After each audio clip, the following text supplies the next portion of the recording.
Entony mahatsara anay Jesosy, entony mamety anay Jesosy, favokisam-pifaliana ny amin'ny fanatrehanao Jesosy. Te hity anao izay amin'ny androm-piainanay rehetra, te ho tonga fantsona mamy eo am-pelantananao. Fantatray Jesosy fa mety mbola tena lavitry ny fahatanterahana izay, tena miaritra ianao isan'andro, miaritra ianao Jesosy, kanefa ianao mbola miantso anay androso, kanefa ianao mbola mandondony eo am-baravarany fonay isan'andro, manantena anay hanokatra varavarana, manantena anay hiara hisakafo aminao, manantena anay hiara honina aminao. Androany Jesosy, atsokafanay malalaka ny fonay, honenanao ny lanitra ao anay Jesosy, tsy ny fanananay vola sy arena, tsy ny fanananay hoe zay heverinay hoe fahasalamana hery sy tanjaka, fa ny lanitra ao anay Jesosy dia ny fanjakanao, ny fanekenao, ilay tompony tompo sy mpanjaka ny mpanjaka, honina ao anatinay ka tonga anay ho trano fonenanao. Zany ny lanitra ao anay Jesosy, ampoanay ianao Jesosy. Dao tsika ilaza amin'ny Jesosy, ampoanay ianao, tenena amin'ny Jesosy ianao ampoay ianao Jesosy, ampoay ianao, afaka mandahoany zavatra rehetra, afaka miala amiko ny zavatra rehetra, fa ianao Jesosy no aza miala amiko mandrakizay, fa ianao no ampy ahy Jesosy. Lanitra ho any fanatrehanao, afaka hitady fafinaretana n'aiza ny olombelona, fa tsy hahita noviana fafenoana sy fahatanterahana raha tsy ao aminao Jesosy. Izanto anao ety antany, fitiavana tsy manam-paro, tsy misy eto an-tany afa-po. Jesosy anao lay rano velona, laza hoe ny fanatrehanao ny lanitra ho ahy, fanatrehanao no lany tawa,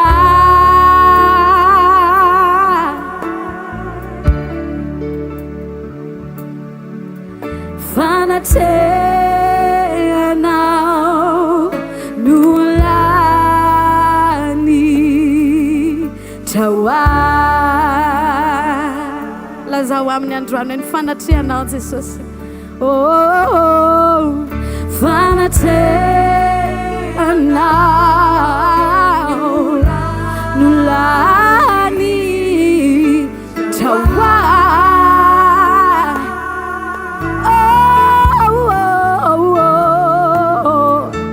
fanatrehanao no lany tawa. Dao averitsika hoe izany toanao ety an-tany. Amen. Izany toanao ety an-tany, fitiavana tsy manam-paro, fitiavana tsy manam-paro, tsy misy eto an-tany afa-poay. Jesosy anao,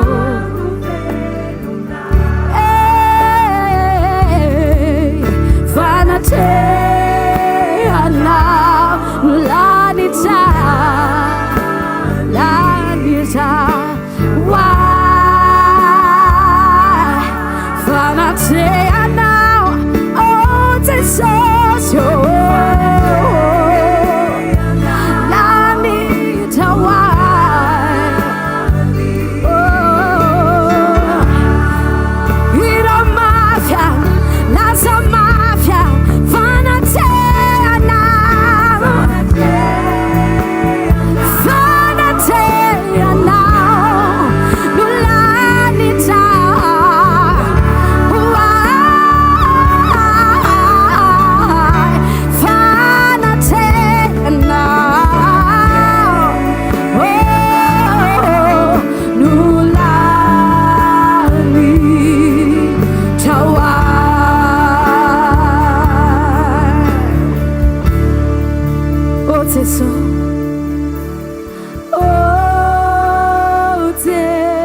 Antsotsony anarany fanatehanao lanitra antsoiny anarany Jesu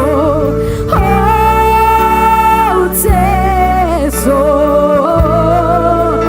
fanatehanao lanitra hoay fanatehanao lanitra hoay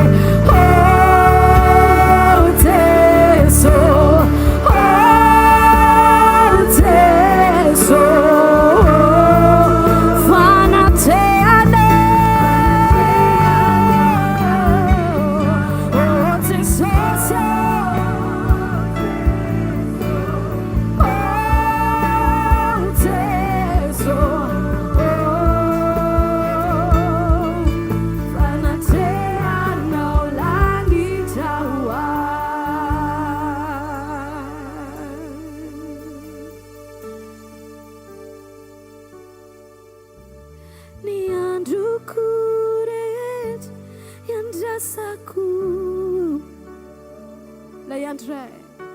Leandro irai iana caminhar. Amém. Fa tsy misy eto afa-po. Jesosy anao le rano velona fanatehanao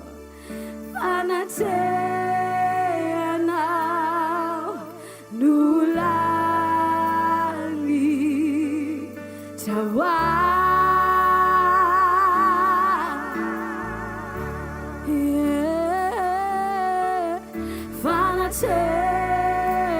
fanatehanao nulani tawa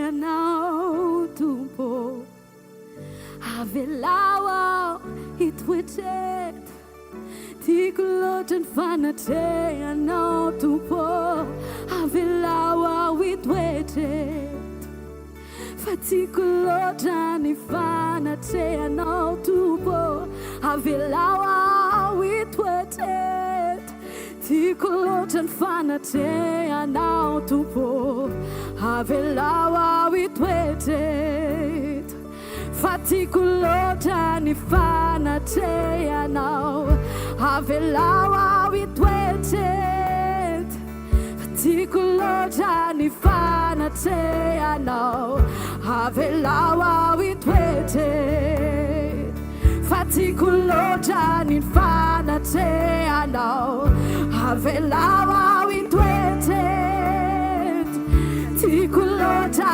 fanatehanao avelawa itwetet atunoin sabataret tikulota fanatehanao avelawa itwetet Jesus tikulota fanatehanao avelawa itwetet amafisa tikulota fanatehanao avelawa itwetet tikulota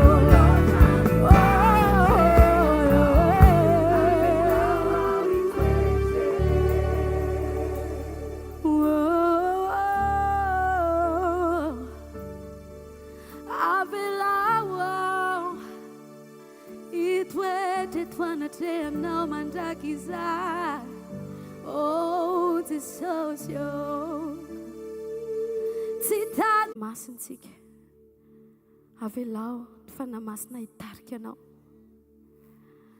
avelao izy hiasa ao anatintsika senao androany ametraka toetra vaovao ametraka sitrapo vaovao ametraka vision vaovao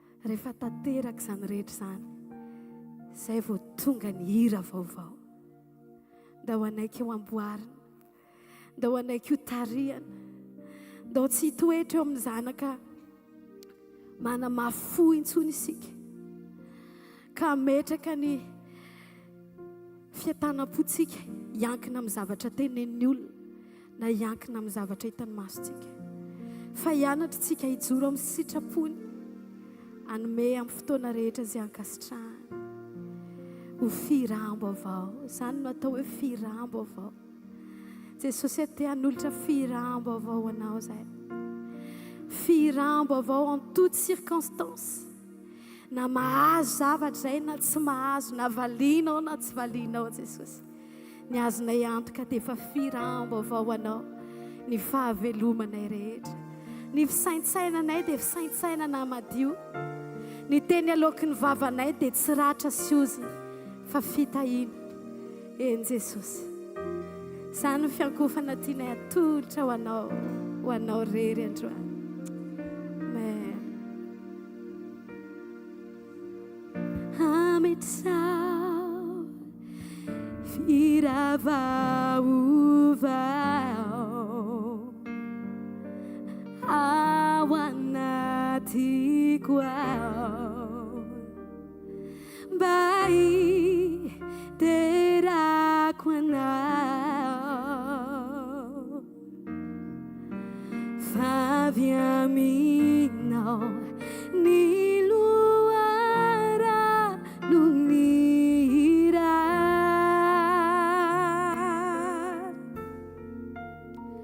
hiriza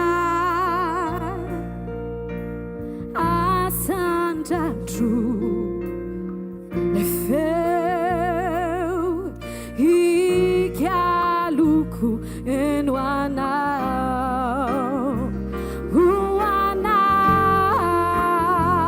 ira vavao ira vavao mba hiterako anao anao mpanjakako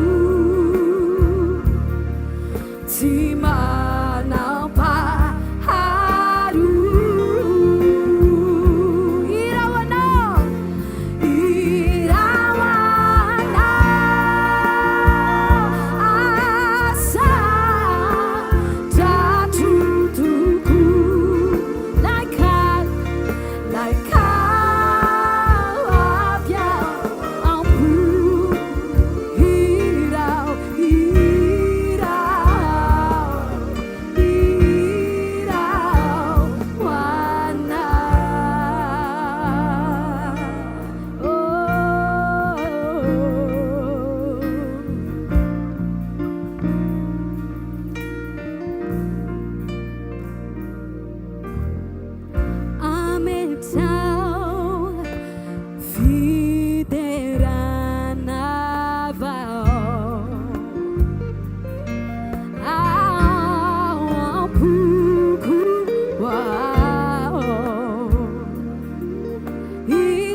hoe tiaka mafy ho an' Jesosy tsika ary. Alleloia.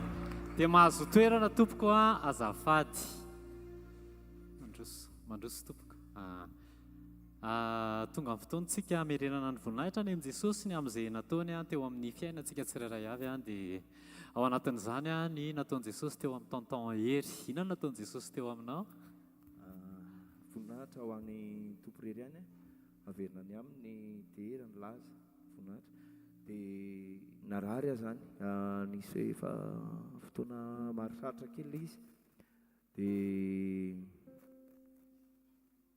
tao anatin'izay tsy afaka tato anatin'ny tratrako tato ilay zany sady tsy afaka matory mirirana na gauche na droite tsy zakako zany ty tanako ty fa raha vao mipetraka eto amin'ny côtéko ato dia sepitra tery le tratrako naritraritra le fotoana io dia narary nisy fotoana narary lamosina moa zany dia tao anatin'izay nisy traitement natao nisy fanafody be dabe nohanina nisy anti-inflammatoire tao anatin'izay zavatra zay anti-douleur rehetrarehetra tsy nisy effet mihitsy le izy dia gaga hoe fa ahoana ary mahatonga an'izany zavatra zany dia mivadiko moa teny hoe tena andana mihitsy ianao manantona dokotera fa tsy possible zao zavatra zao dia nanantona professeur naka rendez-vous dia professeur anankiroa mihitsy nandanana satria nisy an'ilay professeur anankiray zay spécialiste anatratra zany nakanisana dia tsy nahitana ninina mihitsy aloha natao ny analyse natao ny traitement sy ny anna rehetrarehetra dia nijerevana ny valiny analyse rehefa avy eo dia tonga tany aminy dia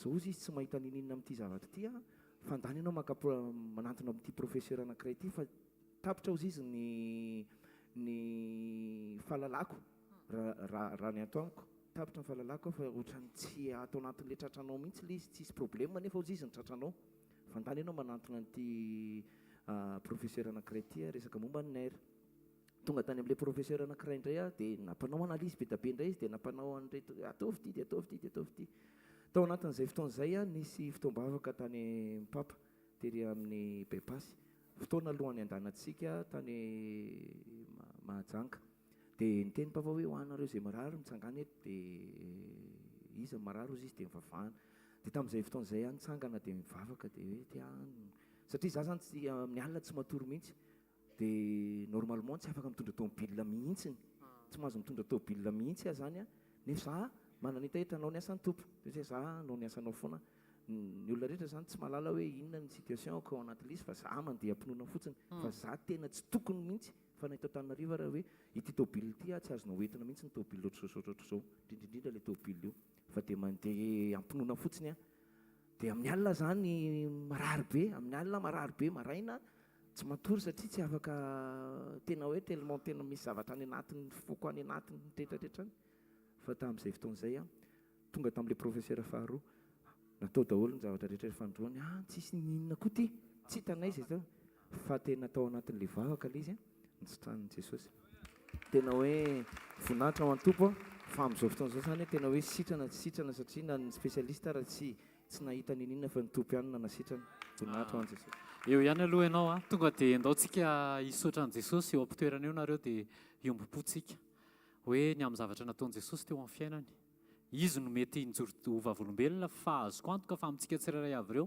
mety misy mandalo zavatra similaire na mitovy an'izany fa mety menatra ianao dia ndao hiary hisaotra an' Jesosy ny dokotera mety ho tapina amin'ny fahalalany fa misy an'ilay anankiray namorona ny dokotera sy tompon'ny fahalalana Jesosy no anarany ndao tonga dia averintsika any an' Jesosy ny haja sy ny voninahitra ary ny dera rehetrarehetra fa izy ny nanao an'izany izy ny tao ambadika izany ary izy no anton'izany Jesosy rehetra izay misaotra anao mame voninahitra anao misaotra Jesosy fa tsara loatra ianao tsy hoe satria nanasitrana anay fa ny dokotera mety voafetra ny dokotera mety limité fa ianao Jesosy lay mpamorona ianao lay alpha ianao lay omega ianao no mahafantatra ny zavatra rehetra sy mifeny zavatra rehetra misaotra ny amin'ny nanasitrananao any tonton hery misaotra Jesosy fa vitanao no manafoana ny zavatra rehetra ary mampitranga ny zavatra rehetra dia averina any aminao any dera sy ny laza ara ny voninahitra mandrakizay amen andao tiaka mafy ho an' Jesosy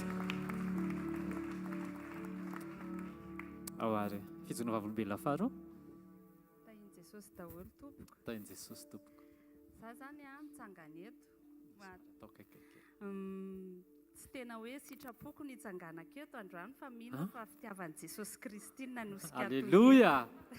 tsy nieritreritra ny ala tany an-trano hoe hiresaka eto alohanareo fa fatako hoe mifanahy masina no mibitsika hoe tokony zaraina aminareo androany ny zavatra nataon'i Jesosy tamiko. Dia zavatra tiako ambara aminareo hatramin'izay ako niaraka tamin'i Jesosy foana. Dia nisy fotoana ako teraka an'ilay zanako faharoa dia variana teo dia nangina teo nandritry ny 5 taona tsy natsiaro an'i Jesosy mihitsy. 5 taona. Azoko lazaina hoe mivavaka ihany fa arak'ilay hoe mivavaka ihany fotsiny fa tsy maheno fanatrehan'Andriamanitra. Dia nisy fotoana nisy olona tao an-trano za rehery dia manao raharaha eo manasa vilia. Dia za hoe raha mba teto izao mama dia mba afaka miresaka aminazy satria izy tsy eo. Satria mamanao no ohatrany hoe fizaranao sy matery. Moa hoe mama zany afaka hizarana ny rehetrarehetra. Dia hoe mba misy manolo-tsaina, mba misy zavatra tokony ho atorony anahy. Dia sady manasa vilia eo ilay mieritreritra iny mety hoe fataontsika renim-pianakaviana ihany izay. Dia nahemy feo hoe seno zany eto eto foana hatramin'izay teto foana. Dia teo dia sady tonga dia nandohalika no feno ranomasina itomany teo foana. Dia teo dia naheno ny fanahy masina hoe ay ianao Jesosy kay teo foana fa naninona ary no adiniko fa naninona ary ako mivariana. Dia eto ianao dia mampatsiahy fa tokony hiverina aminao indray mety toraka aminao. Saotra Jesosy, mankasitraka Jesosy fa anao rery ny voninahitra. Dia niverina ianao. Dia miverina herintaona izay niaraka amin'ny Jesosy. Amen. Andao itiaka mafon'i Jesosy sika. Dia tao anatin'izay fotoana izay rehefa feno fanahy masina dia miteny hoe Jesosy aoka tsy niteny mpitandrina na mipastera na ny zoky ara-panahy no ho raisiko hoe ho zavatra tena himasoko fa tena ianao fanahy masina manolo-tsaina anao hoe inona ny zavatra tianao hampafantarina inona ny zavatra tianao fantatro hitondranao dia tapabolana teo zay mihaino radio dia naheno an'ilay 90.8 dia nanomboka tamin'ny herinandro dia tonga teto.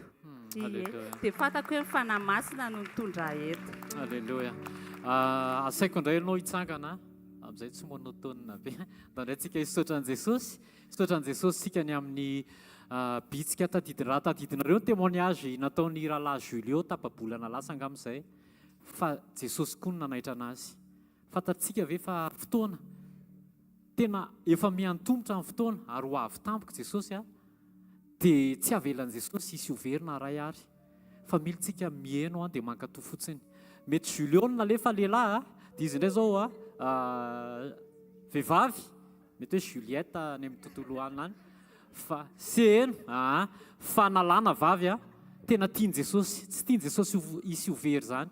Aza varim-bariana dia ndao tsika hisaotra fa hozy Jesosy hoe tsy tiako hisy overy na ray ary.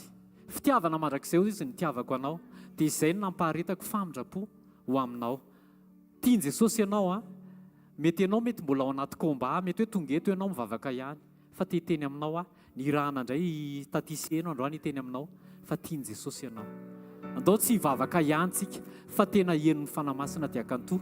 Isaory izy ny amin'ny fotoamany, isaory izy ny amin'ny fitantanany, isaory izy fa mbola mibitsika, isaory izy fa mbola mandefa mpanompon'Andriamanitra foana, mbola miresaka aminao foana ary ambonin'izany manana ny fanahy masina ianao miteny aminao foana ny fanahy masina hoe fotoana androany hiverenana. Misaotra Jesosy ny amin'ny fotoamanao anay tsirairay avy. Misaotra Jesosy ny amin'ny fitarianao. Misaotra Jesosy fa manaitra anay ianao. Misaotra Jesosy fa fitiavana mandrakizay no nitiavanao anay ka izany mbola ampaharetanao ny famindramponao aminay tsirairay avy. Ray Kristy tsara indrindra amin'ny anaran'i Jesosy mamerina ny voninahitra any aminao zay mankasitraka ray amin'ny anaran'i Jesosy.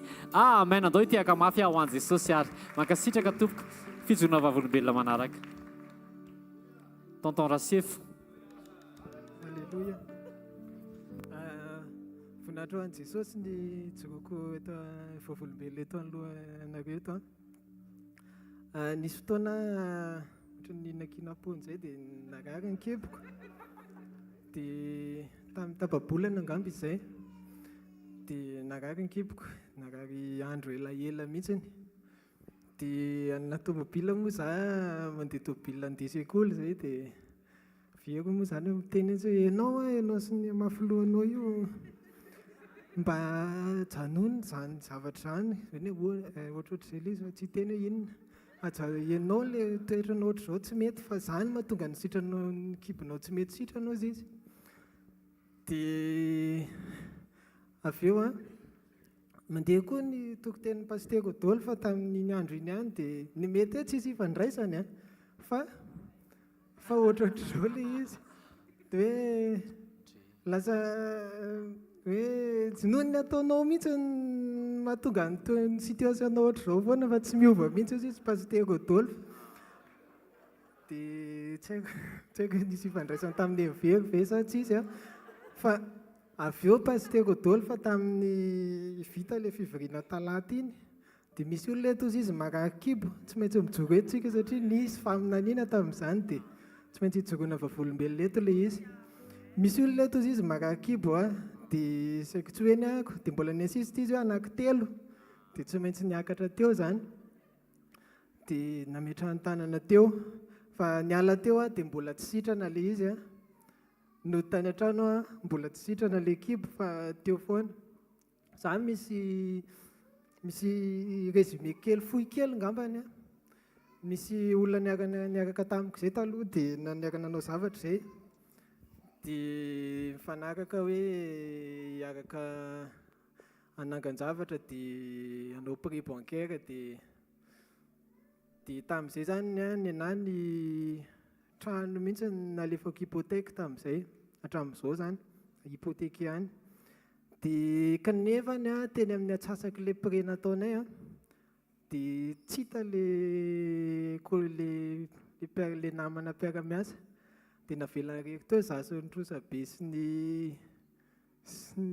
trano hypothèque le izy tsy maintsy pehena isam-bolana ary tena mangidy zany mangidy dia tamin'le andro le nisy an'le narakibo izay isaky ny andohan'le vola tena malahelo mitomany mihitsy satria vola be le izy tena vola be vola efany tsy maintsy pehina any amin'ny banky oleo dia tokony havitako zavatra ao an-trano tokony hanaovana fiainana sy vanim-pona dia tena hoe alefa aterina any amin'ny banky fotsiny nefa le zavatra le nindramam-bola tsisy lako anazy dia malahelo aho zany tena hitako hoe marary ny foko isakisako 22 mois mandoha le izy dia tamin'le talata narakibo le mbola tsy sitran'izay ako andeha alohany andoha le vola dia tena nalahelo be tao an-trano nataoko afon am'izay nataoko afon matosy dia nanao hira fiderana nandohalika mivavaka tondram-bavaka an'le bandy le nananina ka satria tsy maintsy manadio fo dia tondram-bavaka an'le ry dia mba ohatrany hoe dia ny maivana total tsy tadidiko tsony avy eo rinan'izay fa ile kibo koa sitrana tamin'izay alleloia ary tena tao anatin'izay le izy ny sitrana mihina fa be dia be ny zavatra mivata aorinan'izay fa iny le sy ny tamaso fa ny aorinan'izay ombadik'izay betsaka voninahitra any Jesosy rerany dao tsika tonga dia hisaotra ny amin'ny zavatra nataony teo amin'ity fiainan'ity rahalahy sy ity anabavy ity tena hoe Jesosy daholo ny ao ambadika izany mampiasa mpanompo marobe Jesosy indraindray ny ao atokantrano indraindray ny rehefa tsy mihaino eo akaikintsika dia mandefa mpanompon'Andriamanitra indray Jesosy hoe ovay ity dia rehefa tsy mihainontsika dia mety Jesosy mihitsy indray no mibitsika hoe esory ity fa tia antsika Jesosy alleloia tena hoe izy daholo no manao an'izany rehetrarehetra zany izy no manome fiadanana izy no manaitra hoe zao teneno taty very dia teneno pasteur Rodolphe dia farany izy mihitsy no miteny dia miva ny olana rehetrarehetra amen sandrato ny tananao dia ndao tsika hisaotra ny Jesosy ny amin'ny nataony teo amin'ny tonton Fortuna sy ny fiainan-tokantrano ray amin'ny anaran'i Jesosy misaotra anao zahay mankasitraka anao zahay misaotra fa tsara indrindra ianao misaotra fa mpanao fahagagana ianao misaotra Jesosy fa misisika anao eo amin'ny fiovany toetranay mba hahafahanao mahazo aina eto amin'ny fiarahanay aminao ray amin'ny anaran'i Jesosy averina any aminao ny dera sy ny lazara ny voninahitra ianao no manasitrana ianao no manafoana ny aretina ianao no mamany olana rehetra ianao rery any Jesosy no omena voninahitra mandrakizay amen andao tiaka ho an'i Jesosy raisantsika ny fijona vavolombelona manaraka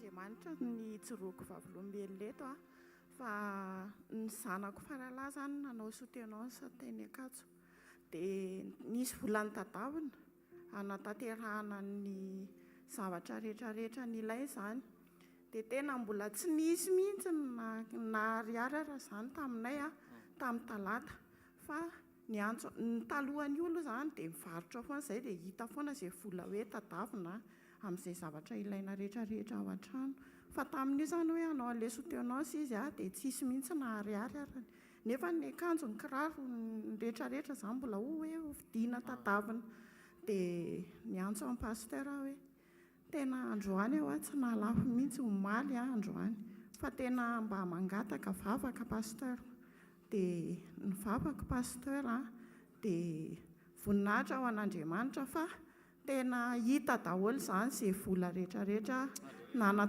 nanatotosana an'ilay soutenance an'ilay zanako dia voninahitra ao an'Andriamanitra zany a amin'ny zavatra rehetra sotra tompo eo ihany aloha ianao a fa tonga dia hiara hisaotra an' Jesosy tsika ny amin'ny fampahitana fity a ny amin'ny fanokafany lalana fa Andriamanitra no mamaly vavaka amen Andriamanitra rery no manokatra lalana dia asandrato ny tananao dia ndao tsika hiara hisaotra an' Jesosy a ndao tsika hitsangana Jesosy a misaotranao zahay fa ianao no mamaly vavaka ianao no ambadiky ny valim-bavaka rehetrarehetra satria ianao ihany manokatra lalana ianao no mahay manokatra ny zavatra rehetrarehetra ianao no afaka mampitranga ny zavatra rehetrarehetra dia averina ihany aminao Jesosy a ny voninahitra ny amin'izay nataonao rehetra misandrata ray amin'ny anaran'i Jesosy a amen alleluia alleluia mazotoerana tompoko azafady andray ny tenytsika amin'izao fotoan'izao a dia mity hafa mafy ho an' Jesosy a andraisantsika ny mpanompon'Andriamanitra izay hitondra ny hafatra ao amintsika tsirairay avy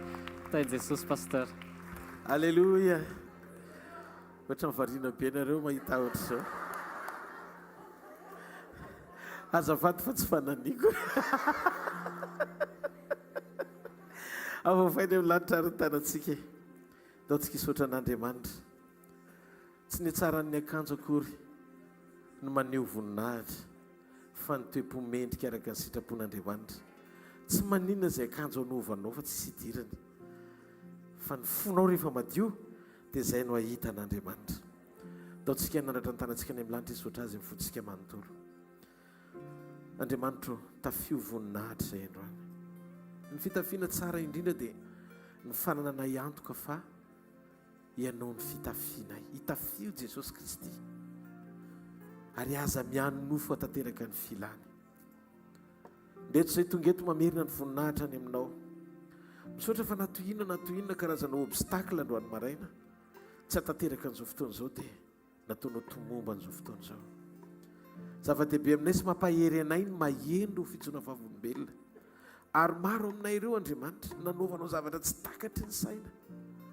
voninahitra ny eo anao rery mandrakizay misandrata manokana Jesosy eto amin'izao toeran'izao androany donc ty teny ty a hitondra fiainana ho anay tena ho azavaiko amin'ny antsipiriany ty teny ty androany Andriamanitra arak'izay fitarian'ny fanahy masinao ahy teo akoho tonga teny fiainana ho anatin'izay miaino zany sy fahasalamana ho an'ny nofondrehetra amin'ny anaran'i Jesosy amen dao tsika ity-tanana mafy eo an'ny tompo a ny angavy ianao a ahazo toerana misy témoignage mahafinaritra be zay ny antsonareo anazy zay le teneniko hoe tsara le témoignage le vavolombelona fa tsy ho amin'ny pasteur le izy fa ho an'ny mpino le izy misy mpanompon'Andriamanitra nanana problème tamina resaka vola tokony ho aloha satria mpiasa izy a dia maka volany amin'ny banque dia ohatra zany a dia tamin'ny fotoana anankiray tsy nampoizina izy tsy nitady olona fa nandray teny teto dia le solution nandondona tany ambaravarany alleluia mangataka ny tatilora mba handeha ty aloha vetivety présenteo le témoignage fa mahafinaritra be tena pahery anay be a zay vavolombelona zay ndao tsika tia-tanana mafy eo an'Andriamanitra fampiarana tenin'Andriamanitra le izy fampiarana tenin'Andriamanitra eo amin'le fampiarana teny mihitsy ny hoe raisinao le teny miaino eto ianao dia mandeha ampinono ianao fa tena tanterahan'Andriamanitra ny fomba tsy takatry ny saina le vahaolana teraina zany Jesosy a fa izay zany manao asa dia naka vola tamin'ny banky dia nefa n'le asa tsy mivoaka mihitsy ilay volana dia efa tapitra ilay fotoana hoe efa tapitra zany ilay fotoana amen'ny banky ilay volana efa tsy mivoaka izay koa tsy manana mererana dia teo zany dia ozy aho hoe tena tsy hitako a Jesosy hoe inona ny vahaolana dia ohatrany tsy niasa saina mihitsy a dia teto teny pasteur hoe ny vahaolana ozy izy a tonga mandondona any ambaravaranao fa ianao aza mitotototo dia gaga ny apitso maraina dia nisy nandondona vo maraina be dia ozy izy le namako misy vola ohatro zao izy izy a narotsaka ao amin'ny compte-ndry taitra be zany eo mbola nana ny banky vola sady tsy maintsy asoro ny banky zao zany dia ahoana dia ozy tsy problème fa rehefa tonga volandry dia omendry ny volako dia taitra be dia raina Jesosy. Halleloia. Tenin'Andriamanitra teto le izy ny raisiny tamin'le teny hoe rehefa mijoro ianao ka mifantoka amin'Andriamanitra dia lasa ny vahaolana le tamin'ny heriny le hoe lasa vahaolana indray ny mandondona any ambaravarany tranonao fa taitra ny fisehonjany zavatra zany eritretinareo moramora. Alleloia ozy nareo dia miteka moramora fa fitrangana zany tsy mora zany hoe banky efa nao sezisy ny zavatra ohatr' zany ny tonga tampoka mitotona le vahaolana avy amin'Andriamanitra satria rehefa nivavaka Saoly dia le vahaolana Ananiasy no nivangian'Andriamanitra hamangy azy eo amin'izay toerana mpahiratana amin'ny masony. Te-tanana mafy be tsika ho an'Andriamanitra. Androany dia zara amintsika eo anatin'ny fotoana fohy tena miangavy arao amin'ny atsiprian'le izy. Efa nisy fotoana nitorana izy ity aingana be tany amin'ny kroazady fa ozy ny tompo hoe hivereno amin'ny atsipriany mba ho tafiditra hompon'ny olona tsara ao anaty communion. Ny toeran'ny fanapahana sy fahefana ao anaty fiombonana. Ny toeran'ny fahefana sy fanapahana ao anaty fiombonana. Jauna toko fa 5 ny 10 fa 10 ka hatramin'ny 10 fa 13 nanomboantsika azy. Dia io Pilato taminy tsy miteny amiko va ianao tsy fantatrao fa manana fahefana andefanao sady manana fahefana nombo anao amin'ny azy fijaliana. Dia Jesosy namaly azy hoe ianao tsy manana fahefana amiko akory raha tsy nomenanao avy any ambony. Koa izay manolotra taminao no manan-keloka bebe kokoa. Ary hatramin'izany dia nitady andefany Jesosy Pilato. Nefa ny jiosy niantsoka nanao hoe raha alefanao io lehilahy io dia tsy mba hosakaizany Kaisary ianao fa izay rehetra manao ny tena no mpanjaka dia manao ny tena ny anohitra ny Kaisary. Ary Pilato rehefa reny Pilato zany teny zany dia nitondra ny Jesosy nivoakisika nipetraka teo amin'ny seza fitsarana teo amin'ny fitoerana atao hoe lampivato fa amin'ny teny hebreo hoe Gabata. Lioka toko faefatra tonga dia vakiko misesy le teny dia andrositsika. Lioka toko faefatra manomboka amin'ny 10 faha 4. Fa Jesosy namaly azy manao hoe voasoratra hoe tsy mofy ihany iveloman'ny olona ary ny devoly nitondra azy niakatra dia naneo azy indray mpimaso ny fanjakana rehetra amin'izao tontolo izao. Dia hoy ny devoly taminy omeko anao izao fanapahana rehetra izao mba nivoninana fa efa natolotra izany fa izay tiako no omeko azy. Ko raha mekohaka eto anatrehako ianao dia ho anao avokoa zany rehetra izany. Fa Jesosy namalika nanao taminy hoe voasoratra hoe Jehovah Andriamanitra ao ny ankofanao ary izy rery ihany no hotomponao. Faranantsika amin'ny Genesis toko voalohany ny 10:20 ka hatramin'ny 10:20. Ary Andriamanitra nanao hoe andesika morona olona tahaka ny endritsika ary tahaka araka ny tarehantsika ary aoka izy anjaka amin'ny hazandrano eo amin'ny ranomasina sy ny voromanidina sy ny biby fiompy sy ny tany rehetra ary ny biby rehetra izay mandadina mikisaka amin'ny tany. Ary Andriamanitra nahary ny olona tahaka ny endriny tahaka ny endrika Andriamanitra ny namoronany azy lasy vavy ny namoronany azy. Ary Andriamanitra nitsodrano azy hoe maro fara miabetsa ary mameno ny tany ka mampanimpo azy ary manjaka amin'ny hazandrano eo amin'ny ranomasina sy ny voromanidina ary ny biby rehetra izay mihetsiketsika ambonin'ny tany. Masina ny tenin'i Jesosy. Amen dia amen. Andriamanitra tsy namorona sy nanome ny zavatra rehetra ho amin'ny voary hafa rehetra akoatra ny olombelona. Ny fanapana sy fanjakana ary fahefana dia tsy ho an'ny voary hafa ny nanomezan'Andriamanitra azy manompo sy manjaka. Raha dika dia izao hoe ny voary ny foron'Andriamanitra rehetra na ny hita maso na ny tsy hita maso dia izao tsy nahazo sodrano ara-dalàna amin'izay endriky ny fanapana sy fampanompony izay, fa ny olombelona no nomen'Andriamanitra azy. Mahavariana dia izao, rehefa vita ny olona ka nomen'Andriamanitra azy itsodrano dia nitsahatra Andriamanitra. Ny dikany hoe fitsaharana dia tsy hoe reraka Andriamanitra.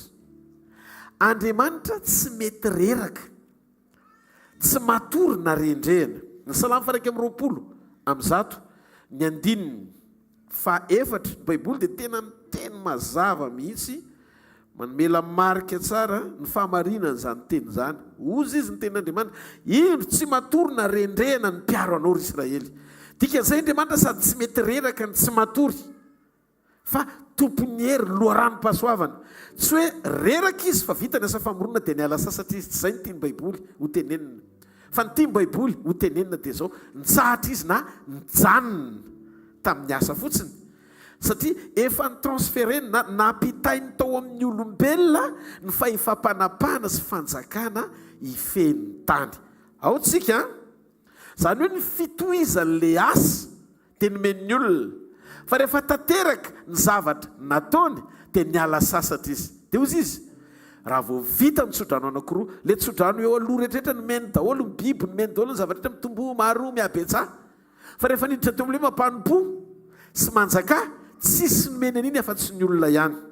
Dia teo nanomboka nitsahatra amin'izay Andriamanitra, na koa hoe nijanona Andriamanitra. Teteny amintsika fa anisany zavatra goavana indrindra ny amin'ny fivahinianantsika eto ambonin'ny tany, ny fahatsapantsika, fananomeantsika, fahefan'Andriamanitra sy fanjakana. Amen. Io fahefana sy fanjakana io zany anisan'ny zavatra anankiray fanomezana ngejabe. Omen'Andriamanitra ny olona, atsapan'ny olona ny fahatsarany, ny famindram-pony, ny fahasoavany ho antsika olombelona eto ambonin'ny tany izay miaina ka atao hoe zanak'Andriamanitra. Izany hoe ny foronony izany ny olona fitohizany izay natombony teto an-tany. Dia hitantsika tsara fiafanjara teto hoe rehefa nanomboka niodina ny olombelona ka niala tamin'ny sitrapon'Andriamanitra dia niala io endrim-panapana sy endrim-panjakana io, dia lasa natolotry ny olona eo ambany fahefany izay niekely io fanapana izay nomen'Andriamanitra azy io. Dia tsy izy io responsable vaovao io izay tsy mahafantatra ny tokony atao, satria tsy nomena azy zany fa natolotra azy. Olona io ka toko 4 vovakitsika teo, tsy izy io fa ny devoly. Dia izay natonga laza, satria tsy nomena ny devoly izy dia tsy hainy mampiasa azy. Ny fonctionnement na ny fomba iasany io fanapahany io sy fanjakany io ao anatin'ny olona dia efa tanteraka tao anatin'ilay fomba namola volan'Andriamanitra azy sy namoronan'Andriamanitra azy hatramin'ny voalohany. Sangano tsara ny tanan'izay mihena. Noho izany, Satana tsy niforonon'Andriamanitra anapaka sy anjaka, dia tsy manana ninninona avy ao anatiny izy fa ohatran'ilay olona mangarina dite amin'ny stylo. Azonao ngamba ny tiako tenenina. Izany hoe mpanapaka an'izao tontolo izao zany amin'izao andro faran'izao, miseho matsilo saina be izy fa dondrona. Tsy nomena azy le izy, fa natolotra azy le izy. Tsy mitovy izay. Le hoe nomena, mahazo antoka ny mpanome, afa-po le mpanome, fa tsy ho very le fanomezana. Azo antoka, fa ety ny zavatra rehetra satria efa nomanina ao amin'izany ny olona. Fa ny devoly fitaka nahazahoany azy dia natolotry ny olona azy izay fanapahan'izay ho takalonota. Dia hitantsika amin'izay Andriamanitra ao amin'ny Genesis toko 1:20. rehefa namorona ny olona Andriamanitra dia fitsoran'Andriamanitra tamin'ny olona daholo zany, nakin'Andriamanitra tamin'ny olona, fa vao mivadika ny olona dia nanomboka ny teny Andriamanitra. Tena tsy mety, fa very ny fanapahana, very ny fahefana. Ahoana ny fomba amerenako ny fanapahana very tamin'ny olona eo amin'ny olona asa ny tanako? Inona zavatra nitranga? Rehefa namotsitra sy nanolotra tamin'ny devoly ny fahefana sy fanapahana rehetra ny olombelona noho ny fahotana, satria tsy nakatosi ny ala tamin'ny sitrapon'Andriamanitra izy, very ny olombelona, ringana ny olombelona, nandova fahafatesana ny olombelona ho tambon'ny ota. Fa zao ny vaovao mahafaly, nidin'Andriamanitra naka ny endriky ny olona atao hoe Jesosy Kristy no anarany. Lay teny lavina tao edena lasa naka ny endriky ny nofom-piodina amonjy ny olona amin'ny fahotany. Ho afaka mizoga amin'ny fahotana noho ny fahasoavan'Andriamanitra nahatongavan'i Jesosy. Izy ny olona anankiray sady tokana fantatr'Andriamanitra sady tsy nitorotoronina tamin'ny otany, tsy nalala otany, tsy mba nanota mihitsiny. Zay no mahatonga azy izy rery ny mpamonjy, tsisy afaka akan'izany toeran'izany fa Jesosy rery ny mpamonjy. Mila mino tsara an' Jesosy sika, satria nanomboka hatreo izy ny lalana, izy ny fahamarinana, izy ny fiainana. Jona 7:21 vakio tsara. Amin'ny alalan'i Jesosy ny azahoantsika famonjena, amin'ny alalan'i Jesosy nisitrantsika n'ilay fahefana sy fanapahana very tao amin'ny Adama. Izany no antony tsy maintsy ilantsika amin'ny fanotronany amin'ny zavatra rehetra, satria raha tafasaraka aminy sika dia tsy mahay manao na inona na inona. Ny toe-po sy toe-tsaina mampianatra anao anana indépendance na faleovan-tena ampinoana dia fandrika ampisarahana anao amin'ny fiainana mandrakizay. Atsangany an-tana izay meno anahaka. Jesosy ny tena mijona 5:5 fa raha tafasaraka amiko ianareo dia tsy mahay manao na inona na inona. Fa ozy izy, raha miray amiko ianareo ka mitoetra ao anatinareo ny teniko dia angatao izay tianareo na inona na inona. Fa ho azonareo zany misy ifandraisany ngeza be amin'ny fahafahantsika misitraka lay fampanompona sy fanjakana very tao edena ny fiombonantsika amin'i Jesosy. Jesosy rery no nandray sy nomen'Andriamanitra ny fahefana rehetra sy ny fanapahana rehetra etỳ an-tany sy any an-danitra. Mateo 7:15. Rehefa teo tendrombohitra Jesosy fiovany endrika, teo Eli, tao koa Moizy, teo izy ny ray sady nisokatra ny lanitra nidina ny rahona. Indro ny zanako malalako izay sitrako indrindra, izy no enoy. Ao vetsika, izy no enoy. Luka 10:19. Efa nome ozy Jesosy, efa nomeko hery ianareo, indro meko anareo izy hery sy fahefana, anitsaka maingo ambany menarana. Hitanareo ve? Tsy afaka hiteny an'izany Jesosy.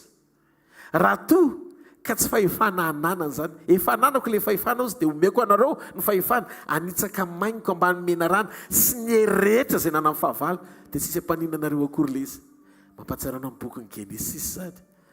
Rehefa nanozona menarana Andriamanitra dia niteny hoe ho amparafesiko ianao sy ny vehivavy ary ny taranakao sy ny taranany. Izy anitsaka ny lohanao maintsy an'ilay menarana ary ianao kosa norotoro no belatongony. Inona ny tiam-baiboly ho tenenina?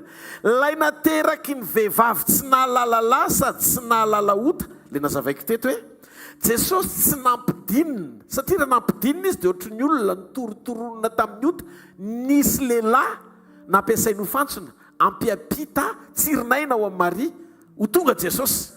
Fa izy lay nidina satria tsisy olona nampiasaina ahatonga azy ao akibon'ny Maria fa mifanan'Andriamanitra nanarina ny Maria. Zay mahatonga baiboly milaza fa zay nidina ihany no zay niakatra ihany no nidina. Natao amin'ny endriky ny mofo mba hahafahantsika miombona aminy. Zany hoe naseho amin'ny endrika anankiroa, ny endrika tsy hita maso, ny fandresendaritsika inandray Jesosy eo am-pontsika hiala amin'ny fahotana. ary miendrika hita maso ny fiombonatsika ny nofo amin'ny endriky ny mofo sy fisotsika amin'ny ranom-boaloboka amin'ny endriky ny kapoaka maneho ireo firaisana sy fifandraisana ao anaty fiombonana. Halleloja. Amaritoerana ny fanapahana sy fahefana ao anatitsika. Tsy maintsy amin'ny alalany sy miaraka aminy ary ao amin'ny Jesosy no ahafahan'izay olona rehetra miaina eto ambonin'ny tany misitraka ny fahatsarany ray rehetra. Halleluja. Satria tonga Jesosy ampiavana antsika amin'ny ray sy sitrahantsika ny famonjeny tsy maharetehaka ao an'Andriamanitra. Iny Jesosy avy any Nazareta 2 taona lasa izay maty teo amin'ny hazo fijaliana iny nitondra ny fahotantsika amin'ny alalany sy miaraka aminy ary ao aminy no ahafahantsika misitraka ny fahatsaran'Andriamanitra rehetra. Ianao zany raha tsisy Jesosy dia tsy fantatr'Andriamanitra. Zay mahatonga antsika tsy maintsy miavana amin'Andriamanitra amin'ny alalany fanekentsika iny asa famonjena vitany. Le fanapana sy fahefana io tsy nomen'Andriamanitra ny olona anankiray zany satria be ositra izy fa nay mivavaka loatra na mifadianina 100 andro. Fandraisana an' Jesosy natonga ny fanan'Andriamanitra ho ao anatinao fa tsy ezakao. Noho izany omeo lanja ny famonjena mijoroa tsara amin'ny sitrapon'Andriamanitra. Aza velo raraka tany ny famonjeny Jesosy atsika natonga azo ho faty teo amin'ny hazo fijaliana ny solotoerana amin'ny fahadisoantsika. Meteza iaina sy joro amin'ny sitrapon'Andriamanitra sy ny planiny mba tonga anao ananantoka androany maraina fa ao anatin'ilay karazam-piombonana iraisantsika amin'ny androany. Satria ijoro amin'ny sitrapontsika dia ho amiraina ho anao ny zavatra rehetra. Aorin'ny fiombonana amin'Andriamanitra tsara misokatsokatra ary natao anaiky anao ny zavatra rehetra ary na tsy misy aza ho Jesosy amironako na inona tsy maharetehaka ao an'Andriamanitra. Fampiresahana sy adalana avokoa izay fomba rehetra hitadiavanao hevitra ivoahana ao anaty krizy na problème anankiray izay mitrango eo amin'ny fiainanao, ivela ny fanekenao anokatra ny fonao iray sy iombona amin'Andriamanitra. Tsy hoe rehefa zao ny zavatra ataoko dia anao an'izao eo amin'ny fiainako Andriamanitra, rehefa zao ny zavatra ataoko lasa formule mitovy amin'ny any am-pianarana ihany, tsy zay ilay izy. Fosy Jesosy miraisa fotsiny amiko dia mampitoera ny teniko ao anatinao dia sokafo ny vavanao ampandoliana fa na inona angatahanao dia ho azonao zany. Halleluja. Ny telecommande ny fahasoavana tsy amin'ny zavatra ataonao fa amin'ny zavatra vitany Jesosy. No fataka rahantsika ny zavatra vitany anatsika fahasahiana amin'ny teny sy mangataka aminy izay zavatra ilaitsika na iritsika avy aminy dia hozy izy nampanantena ho ataony zany, ho ataony zany tsy ataony ozy izy ho ataony zany. Tiako tsapantsika tsara fa tsy misy olona fantatr'Andriamanitra eto ambonin'ny tany ankoatran'i Jesosy rery. Averiko foana zay. Jesosy rery ny olombelona fantatr'Andriamanitra, tsy nafantatra zany Jesosy. Tsy mahafantatra anao zany ny ray Jehovah-Andriamanitra, tsy mahafantatra akoho izy. Tsy mahafantatra nizaniza ray amintsika reto izy. Jesosy rery no fantany. Satria Jesosy rery namaly ny kritera rehetra nety taminy. Marina, tsy nanota mihitsiny ary nijoro hatramin'ny farany. Dia zay mampamonjy azy. Paoly ny teny tsisy marina amin'izao tany izao na ray azy. Jesosy zany raha tsy tonga monjy ny olona dia tsy voavonjy ny olona. Satria noho ny fahamarinana nandraisantsika fanamarinana avy amin'Andriamanitra. Rehefa nino azy sika noho ny fahasoavana ka mibebaka taminy hiala amin'ny fahotana ary natsangana ho vaovao tamin'ny fahateram-baovao tsy maharetehaka ao an'Andriamanitra. Dia ozy izy ny tenin'Andriamanitra mikasika miresaka momba n'io fanapahana eo. Tsy tanteraka ny fahatongavantsika ho isan'ny olona mpandova ny fahatsarany sy ny fahefany ary ny fanjakany raha tsy ateraka indraytsika. Dia ozy izy ny Baiboly amin'ny Jaona 2:20 fa zay nandray an'i Jesosy dia nomena hery ho tonga zanak'Andriamanitra dia zay mino ny anarany. Iza moa ireo zanak'ireo? Ireo zanak'ireo le natsangana mpanota teo aloha fa tonga olom-baovao, tonga olo-marina ao amin'ny Kristy Jesosy. Dia ozy izy ny ten'Andriamanitra amin'ny Romana 7:7 zao ny tombotsoan'io zanaka io. Ary raha zanaka dia mpandova an'Andriamanitra. Eny sady mpandova an'Andriamanitra no mpiray lova amin'ny Kristy koa. Dia raha miara-miaritra aminy isika dia miara-manambonina hatra aminy koa. Misy zavatra hieretana zany io zanaka io fa tsy mahazo manao izay tiany. satria alohan'ny idiranao midinga amin'ny voninahitra dia misy fiaretana takina aminao. Inona le fiaretana takina aminao?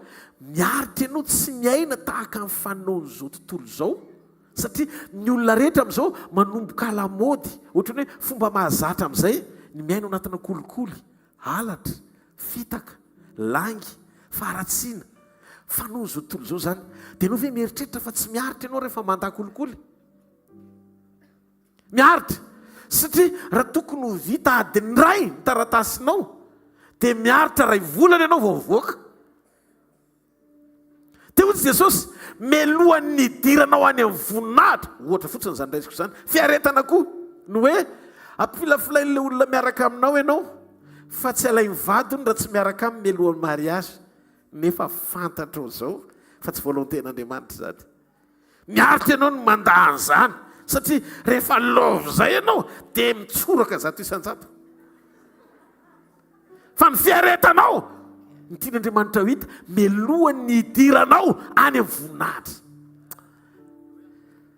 Fiangonan'Andriamanitra sy zanak'Andriamanitra isany teteny aminao fa misy io voninahitra io, fa io voninahitra io tsy idiran'ny olona tsy miaritra. Ka tsy possible ny hoe hanamboninahitra ianao iray amin'i Jesosy tsy niloava ny fiaretana. Tanao teo mpanaraka n'Andriamanitra ny takina amintsika, miara-miaritra aloha fa miara-manamboninahitra. Mila azontsika izao rehefa nanota ny olona dia tao anaty fahotana nisy famindram-pahefana. Le famindram-pahefana tao anaty fahotana, raha tsy nanaiky Adama tsy nifindra le fahefana sy le fanjakana, tsy azony devoly zany. Fa raha vao nisy ota dia nisy transfert. Isaky ny manota ianao zany dia mampiena ny fanapahanao sy ny fanjakanao anatinao automatiquement ho azy fotsiny tsotro zao. Tsy tsara ianao manota tsony rehefa zanak'Andriamanitra miareta raha te hanamboninahitra. Aza miady voninahitra tsy ao anaty faharetana. Tsy mareteka ho antoko.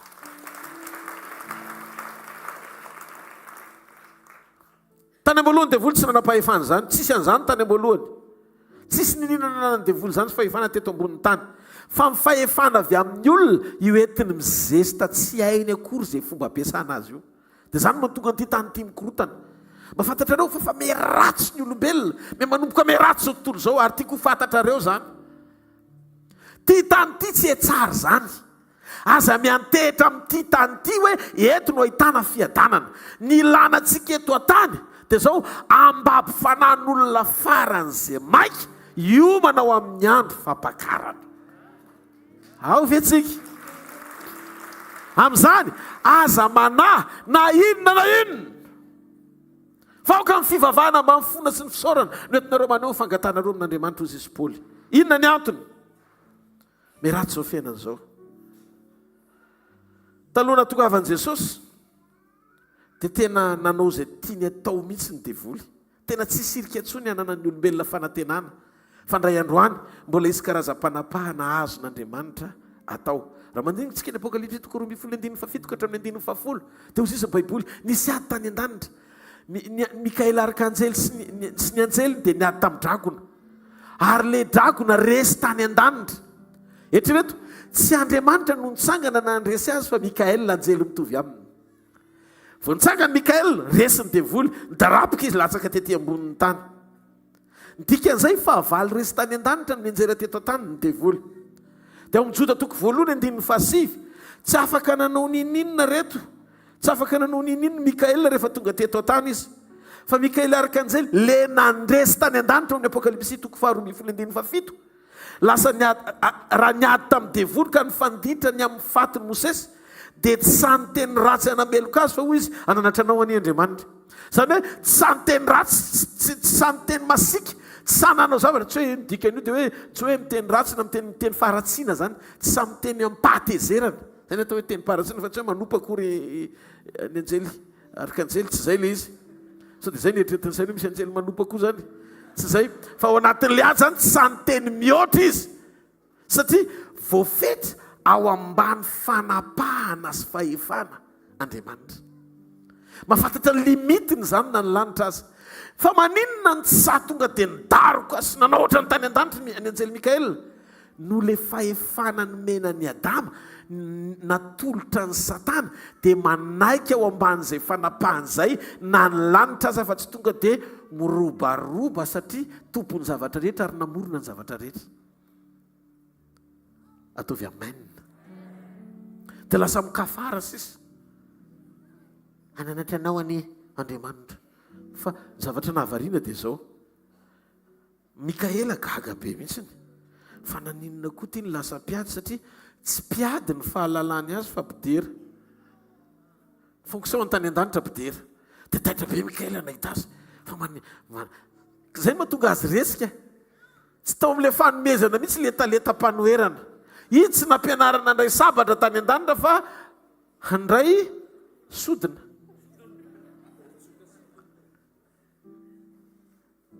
Rehefa tonga teto ambony tany izy, taitra be Mikaela. Hay ve tsy gery akory ny miatrika e. Fa mpitendry lokanga vizana. Tsy marety akarangao an'Andriamanitra. Teo izy Mikaela. Satria diso anjara voatendry rangahy dia tsy manam-pahefana. Tehiteny hoe mbola manam-pahefana foana Andriamanitra ary izy ny tompony zavatra rehetra mampahary azy. Fa izy manaiky tsy setrasetra eo ambany fahefany. Satria izy ihany nametraka an'izy teo amin'ny Adama ka rehefa verina izy any am-pelantanan'ilay ratsy dia tsy tonga izy dia mandroba hoe eto aty fa ianao nangalatra nesy namitaka. Tsy manoatra ny olona zany. Jeren'Andriamanitra fotsiny aloha. Teo bokin'ny Daniel azy mbola nanam-pahefana izy nanakana amin'ny valibavaka tamin'ny Gabriel napidina dia misy anjely mipersia nanakana. Dia tsy afaka miperse Gabriel hitondra an'ilay valibavaka any amin'ny Daniel. Raha tsy nisy vavaka nandritra ndraiky amin'ny 20 andro commande mpandolian'i Daniel mampanompon'Andriamanitra azy, nahatonga an'ilay anjely ny persianina na devoly hiala teo amin'ilay toerana, nahatonga an'i Daniel nandray an'ilay valibavaka. Zay ilay vavaka nandritra ndraiky amin'ny 20 andro mpitokanana voalaza amin'ny Baiboly. Ny zavatra tiako tenenina dia zao, ny fanapahanao azo antoka amin'ny alalan'i Jesosy. Fa mila ny fiangonana mialohan'ny iverenan'i Jesosy, miombona sy miray tsara ary mijoro amin'ny sitrapon'Andriamanitra mba hahafahan'Andriamanitra manatanteraka programa tsara lavitra eo amin'ny fiainanao indray ao anaty fanompoana ho azy. Ny Genesis 3:7-20 ka hatramin'ny 5:5. Teo Andriamanitra dia nanomana ny fihevian'i Jesosy. Nanomana ny fihevian'i Jesosy olombelona nateraky ny vehivavy tsy nalalalahy izy hanitsaka ny loha menarana. Ary amin'ny alalan'i Jesosy Kristy dia manana fahefana izay rehetra nandray an'i Jesosy sy mino azy ny amin'ny fahafahatsika mandresany io fahavalo. Ozy izy ny ten'Andriamanitra, izay nandray azy dia nomeny hery ho tonga zanak'Andriamanitra. Jesosy rery ny zanak'Andriamanitra ary izay mino an'i Jesosy dia nomena hery ho tonga zanak'Andriamanitra tahaka azy. Izany hoe izy zany manam-pahefana hanova ny olona izay nandray azy ho tonga zanany amin'ny alalan'ny fanahy masin'Andriamanitra. Mateo 20:9-20. Jesosy niteny rehefa nanomboka demonia izy, satria tsisy nandroaka demonia mihitsy tany aloha. Mosesy tsy nandroaka demonia, tsisy nandroaka demonia ankoatran'i Jesosy zany. Voatonga Jesosy vao afaka nikasihana ny devoly. Fa talohan'ny fahatongavan'i Jesosy tsy afaka nisy olona veriko indray na mpaminany lehibe azy nandroaka devoly. Ny azo mpaminany natao raha misetrasetra ny devoly, ohatrany hoe ity zao misy zavatra anankiray tsara tare dia nalatsany amin'ny tany, ohatra migafy zany ny devoly, dia ny azo mpaminany natao mandray n'ilay zavatra latsaka iny dia mamerina azy eto ambony eto. Azonao tsara ngamba ilay fanolarana teny. Fa vao avy any Jesosy, tsy ilay zavatra latsaka no ngeteny fa ilay mpandatsaka ndany ity mandeha. Azonareo ngamba ilay fanolarana tiako tenenina. Zany hoe hatramin'izay zany izy misetrasetra fa ny erreur ataony ny réparena profeta. Ny fahadisoana ataony no réparen'ilay olona manana onction. Ny raha fa zao voatonga Jesosy nanomboka ny henahena ry zareo, satria tsy ilay zavatra fahadisonontsony no amboarina ihany, tsy hoe iny ihany ny réparena fa izy koa voadaka. Fa maninona dia zay no natonga ny fariseo sy ny saduséen laza hoe amin'ny fanahy Belzeboba ny amoan'le io demonia. Satria tsy mbola nisy mihitsy tany aloha olona afaka namoaka demonia amin'ny fanahin'Andriamanitra. Dia ozy izy Jesosy langage prophétique ilay izy tokony ho takatry ny fariseo sy ny saduséen hoe raha nyfanahany belzeboba namoahako demonia amin'ny fanahany izy namoahany taranakareo azy fa raha manoaka demonia amin'ny fanahan'andriamanitra ao izy izy dia zay profim-panehoana fa présent fanjakan'andriamanitra satria niveau mpitsarana ny devoly amin'ny makerobima voaositra ny odina azy dia tsy olombelona tsy eo amin'ny niveaun'olombelona satria grade tany an-danitra izy fa tsy maintsy ny fitsarany lanitra fitsarana ambony omba ny lalam-panorenany avy omba ny lalam-panorenany lanitra no mitsara sy mamoaka didy kondannena ny satana fa tsy fitsarany eto ambonin'ny tany noho izany ilana fidinany io fanjakana io eto tany voavoakitika io kerobina mahasositra io mianao tsara ve nareo dia tonga jesosy naninona ampidina amin'ny fanjakan'andriamanitra izy satria izy rery nanana ny fanahany jehovah tao aminy halleloia nahazo aina ny fanan'andriamanitra dia jesosy hoe eo aminareo ny fanjakana ndikany hoe aminareo ny fanjakana présent fanjakan'andriamanitra rehefa présent fanjakan'andriamanitra dia azo tsaraina amin'izay le fanahy ratsy atao hoe devoly dia hitanareo atraizany fomba anetren'andriamanitra tena anekeny zay fahefana nomeny lavinao natolotra ao an'le ratsy nefa tany amin'ny fitsarana aby andriamanitra mbola mitandrina be satria andriamanitra tsy mba manao erreur na fahadisoana na faran'izay bitika indrindra azy zany aneny andriamanitra ao e tsy mareteka ao an'andriamanitra dia manontany tenitsika hoe tsisy fandroana devoly mihitsy ve zany tany aloha nisy fa tsy le devoly no nroasina fa jereo bokony samoela voalohany bokony samoela voalohany halleloia toko 2:12 ny 9:7 amin'ny anaran'i Jesosy ary nisy fanavy tamin'andriamanitra tonga teo amin'ny Saoly dia niraisy ny Davida ny lokanga ka nitendreny ny tanany ka dia velombelona sady nanaritra Saoly ary ny fanahy ratsy niala taminy nidina ny fanavy amin'ny Jehovah nidina moramora vao nitendry lokanga any amin'ny orshipa sy any amin'ny fiakofana sy fiderana vao nandeha fiderana sy fiakofana mahagaga mpidera tany an-danitra ny tsy mahazaka fiderana rehefa nanohatra n'Andriamanitra mpidera tany an-danitra ny devoly fa rehefa nitendry lokanga Davida tsy nazaka fiderana sy fiakofana izy fa niala izy rehefa nitendry Davida mahafantatrareo ve miositra Andriamanitra ao anatinao tsy ositra tsotsotra fa fanjakan'Andriamanitra ary rehefa ao anatinao fanjakan'Andriamanitra tsy noho ianao mahatonga ny satana mitsoaka zay mahatonga ny Jesosy nananatra aza mifaly nareo fa manaiky anareo ny fanahy tsy lojika n'olombelona tokony hifaliana ny fanekeny fanahy hafa nareo fa vokatry ny fisiny fanjakan'Andriamanitra ao anatinareo zany noho izany aza atao halleloia aza hifaliana loatra eo amin'le manofo anao le izy satria ety ampivily lalana anao satria zavatra tsy vitanao no ataon'ny fanjakana ao anatinao zavatra tsy vita amin'ny Mosesy zavatra tsy vita ny Eli zavatra tsy vita amin'ny profeta tany aloha na Jeremia Isaia nizanizy fa nomena mamaim-poana ho an'izay nandray an' Jesosy ho an'izay manana an' Jesosy ho an'izay ao am' Jesosy ho an'izay miaraka am' Jesosy ndao tsika itiatanina mafy eo an'Andriamanitra halleloia satria rehefa niakatra ho any an-danitra izy ka nidina ny fanamasina ho an'izay nandray azy dia manana ny fanjakan'Andriamanitra ao anatinao dia hozy Jesosy aneparany any izy sy laza hoe ary Kristy atsy Kristy aza makany nareo fa ny fanjakan'Andriamanitra resaka momba le fanjakana izy ny fanjakan'Andriamanitra dia tsy aiza fa ao anatinareo tsy niteny Jesosy hoe fanjakan'ny lanitra le nandresen'ny Mikaela tany an-danitra fa ny fanjakan'Andriamanitra le andresenao eto tany satria le Andriamanitra talohan'ny fanjakan'ny lanitra ny vory anomana ny famoronan'ny lanitra nidina ao anatinao rehefa avy nanao conférence ray zanaka fanamasina tsy maretiaka dia misy zavatra anankiray tiako fantatrareo ozy Jesosy raha vao mino amin'izay ianao ka ao anatinao ny fanjakan'Andriamanitra dia izy zao famantarana manaraka an'izay mino amoaka demonia amin'ny anarako izy tanao amin'ny alalan'ny finoana mba fantatrao ve fa raha tiany satana raha ny zavatra tena tiany dia potehiny ianao tsoba kosaka amin'ny vonony fa Andriamanitra no niteny taminy zao nanao fahefana mikitika amin'ny fananana zay zavatra rehetra tianao kitihana kitikitio any daholo zay tianao fa ny ainy aza asorona aminy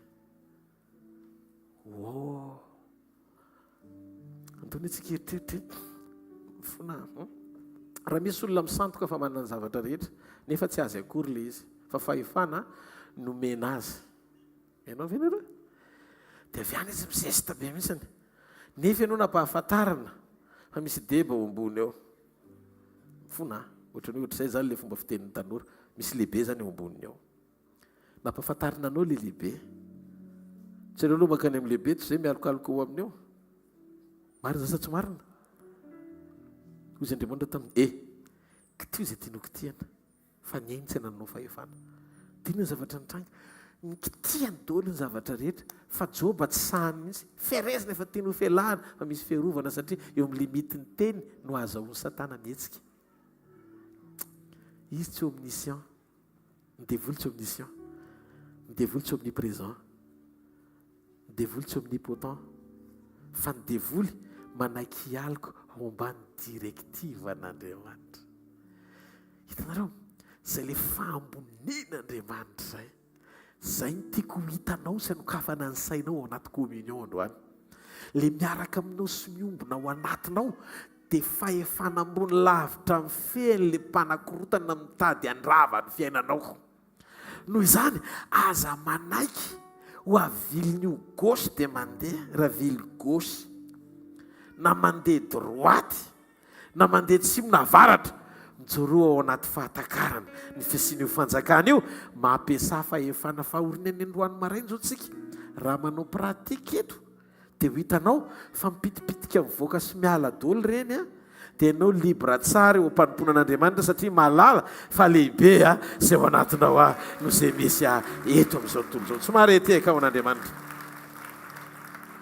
fantany napetrako tamin'i Jesosy dia zao fa maninona renao tsy maintsy 3 taona vao maty nefa taminao 2 ans zany rehefa maty ka latsaka ny rahanao dia efa vita amin'ny famonjena satria ny rahan'i Jesosy eny ilaina amin'ny famela-keloka raha tsy misy raha latsaka tsy misy famela-kelo afa-jaza fotsiny marita efa vovela ny elontsika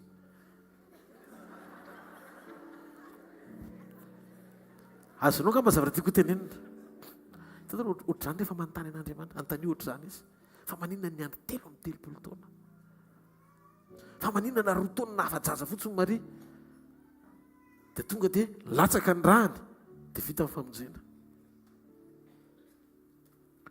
sary an-tsaina raha mahazo angah ianao ka ho tonga mandeha ny amin'ny lalan'ny mahitsy iny mandeha amin'ny RN4 mety tonga etsy andakana dia vaky pneu mifahavakisany pneu tsy midika hoe tsy androso ianao fa raha vaky eo ny pneu dia soloina satria manana destination tiana tongavana ianao any Masoanga ny famelananao fahotana sy ny famonjena pneu vaky eny an-dalana soloina le pneu fa ny destination finale fanapahana fanjakana sy ho any an-danitra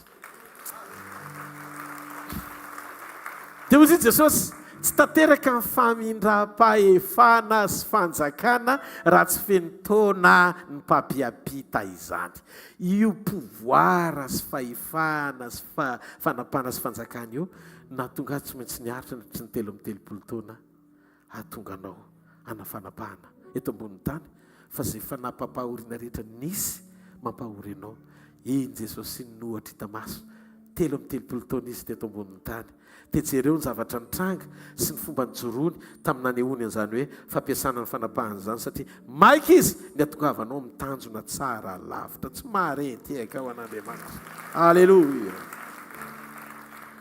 rehefa nandeha Jesosy izy le tafidriosina ohatra miteny amin'ny mpianana izany izy hoe mangina fa nga mainy langazon'olombelona koa ny rivotra sy ny ranomasina avy niteny mangina mitsara tony le rano nangina le rivotra gaga mpianatra fa izy ry ty fa nandrivotra ohatrany hoe mpampianatra mibety mpianatra raha fantatrao ny alehibe ny fahefana sy fanapahana ao anatinao tsy lany andro ao anatin'ny fifahamalinina reo mivadina ao tokantrano inona ihany no atao hoe ahoana ny ananle mitony tsara fotsiny dia jerynareo ny vao nisokatra zao tatin'oro teny anankiray ihany ny enitsika rehetrarehetra vao nisokatra izy teto hoe rehefa miforitra ny lohalika eo ka mivavakotra ny saoly ianao dia Andriamanitra miasa saina maniraka nany asa enantona pahiratra ny masonao fa tsy ianao ny totototo andeha tady fampahiratana ny amin'izay toerana tianao andevozony masodrama ka ny masodrama manandevo mitondra anao ny amin'ny dokotera tsy hampahiratra ny masonao kory fa anisy kolira fa ny lohalika miforitra mavita mitady anana solution ho tonga mantatra ny adresinao zay ny nony tejenao ny zavatra nitranga tonga tokoa le solution nantondona le olona dia nanontany napidiriko amin'ny compte indray misy montant ohatr'izao ka raha lay banky dia hoana any tsy maninona fa rehefa mananina fotsiny ry dia mety any amin'izay naovandriana azy ka ina le nandondona tsy ampoziny fa hanany asa iny hanao livraison sarangatso mary tiaka ao an'Andriamanitra tiako vatantsika zany fa Andriamanitra ao anatiny io autorité sy fahefanany meny antsika io fanapana sy fanjakana io mila consciente fotsiny ianao na tonga saina tsara hoe misy io ary ao anatinao io fanjakana io ary io fanjakana io afaka mikitika le responsable mpanakorotana fa tsy hoe manova fotsiny situation natranga anankiray anao réparation tsy réparé zavatra izy fa tonga mihitsy le onction anatinao amin'ny alalan'ny fisiny fanjakana io andravan'le mpanatanteraka mihitsiny zay mahatonga baiboly miteny nakany zaza nofo ao mandrà dia naka ny endriky nofo izy mba hahafahany manafaka ny olona mitahotra fahafatesana skozy izy andravan'ilay tomponantoka amin'ny fanahin'ny fahafatesana dia ny devoly Jesosy modelo antsika dia ozy izy raha mino ahy nareo ny asa tokony ataonareo koa ary anao asa lehibe noho izany azy nareo satria za makany aminay any amin'ray fa tsy hoe makany aminay akory famonjena zany sika dia mila mahafantatra tsara ny lanjan'ny fahasoavany fa natao isitraka ny fahatsarandreritsika amin'ny alalan'ny fifandraisantsika amin'ny ampo sy ampanahy ozy izy maniry mangataka ozy izy mba hombina sio salama amin'ny zavatra rehetra ny ianao taika sanambina ny fiainam-panahinao ihany koa ka ny zavatra rehetra dia natao mendrika ho an'ny mandeha sy miaina amin'ny toe-panahy araka an'Andriamanitra zay ny mahatonga antsika mamboatra toetra mba hampahazo aina fanapahana toetra toe-pananina tonga le fahefana raraka sy fanjakana raraka toe-panany manarina koa le fahefana raraka sy fanjakana raraka amin'ny lalany fonotsika an' Jesosy nataon'Andriamanitra mikorina ao amin'ny ara-panahy avokoa ny zavatra rehetra tsy possible ianao ratsy fanahy be mihitsiny nefa tahina be mihitsiny tsisy fitahina zany eo ampelantanan'ny olona ratsy fanahy amen sa tsy amen nganareo ratsy fanahy tsy manao amen nataoly taovy mafy tsara amen olona tsara fa nadaolo atao anatin'ity trano ity Jesosy taoriny fitsanganany dia nilaza izy sy nijoro amin'ny fahefana rehetra io ny zavatra nahavariana anahy vao nitsangany Jesosy tsy nitory izy mikasika momba ny hoe ho any an-danitra amin'izay nareo orinan'izao tsy toka dia zay ny nataony efa nomenao izy izy ny fahefana rehetra any an-danitra izay dia-tany fa maninona nga Jesosy no niteny an'izany efa nomena ndao nefa kitsika tsara e halleloia io fanapahana sy fanafana Jesosy ozy izy ary Jesosy nanto dia niteny taminy ka nanao hoe efa nomena ny fahefana rehetra ny an-danitra sy dia-tany fa manino Jesosy no niteny an'io tsy mbola nisy zany io talohan'ny fotoana ny tenenany an'io mbola tsy teny an-tanany daholo ny fahefana rehetra mato teo izy vao niteny efa nomena amin'izay ozy izy ny fahefana rehetra zany hoe mbola tsy zay zany teo fa taizy io fahefana sy fanapahana io teo aloha mbola tsy fiaino zany ny fepetra natao aminy an'le izy mato izy miteny hoe efa nomena amin'izay le izy tonga akan'io feno dia hiteny zany izy hoe anisan'ny mission natongava nonofo amerina ny fanjakana sy fanapahana io izay an'Andriamanitra nampitsahatra azy efa nitsahatra Andriamanitra rehefa nomeny ny olona io fa lasa mitotototo Andriamanitra rehefa very io dia rehefa azony Jesosy le izy dia te hitsahatra amin'izay Andriamanitra rehefa isy olona tena hijoro ateraka indray ampitanana io fahefana io eo amin'ny olona somary tiaka fa amin'ny alalan'i Jesosy amin'ny alalan'iza hoe amin'ny alalan'iza o Jesosy mbola tsy feno ny fepetra matao amiko ny fahefana feno fa tonga ak'izany feno midiky fa amin'ny fotoana ny tenenin' Jesosy an'io dia tsy nanam-pahefana intsony ny devoly zany hoe rehefa mijoro zany ny fahefan'i Jesosy dia lasa miasa amin'ny tsy ara-dalàna ny devoly raha mbola mampiasa an'io fahefana io zay no mahatonga an' Jesosy niteny rehefa nandray azy ianao Luc 21:15 efa nomeko anao vava saina tsy azo ny fahavalonao toerina na resena mandrakizay amen sa tsy amen e. Ka zay rehetra zanak'Andriamanitra nandrain' Jesosy dia tsy natao hanapahefana aminao zany devoly.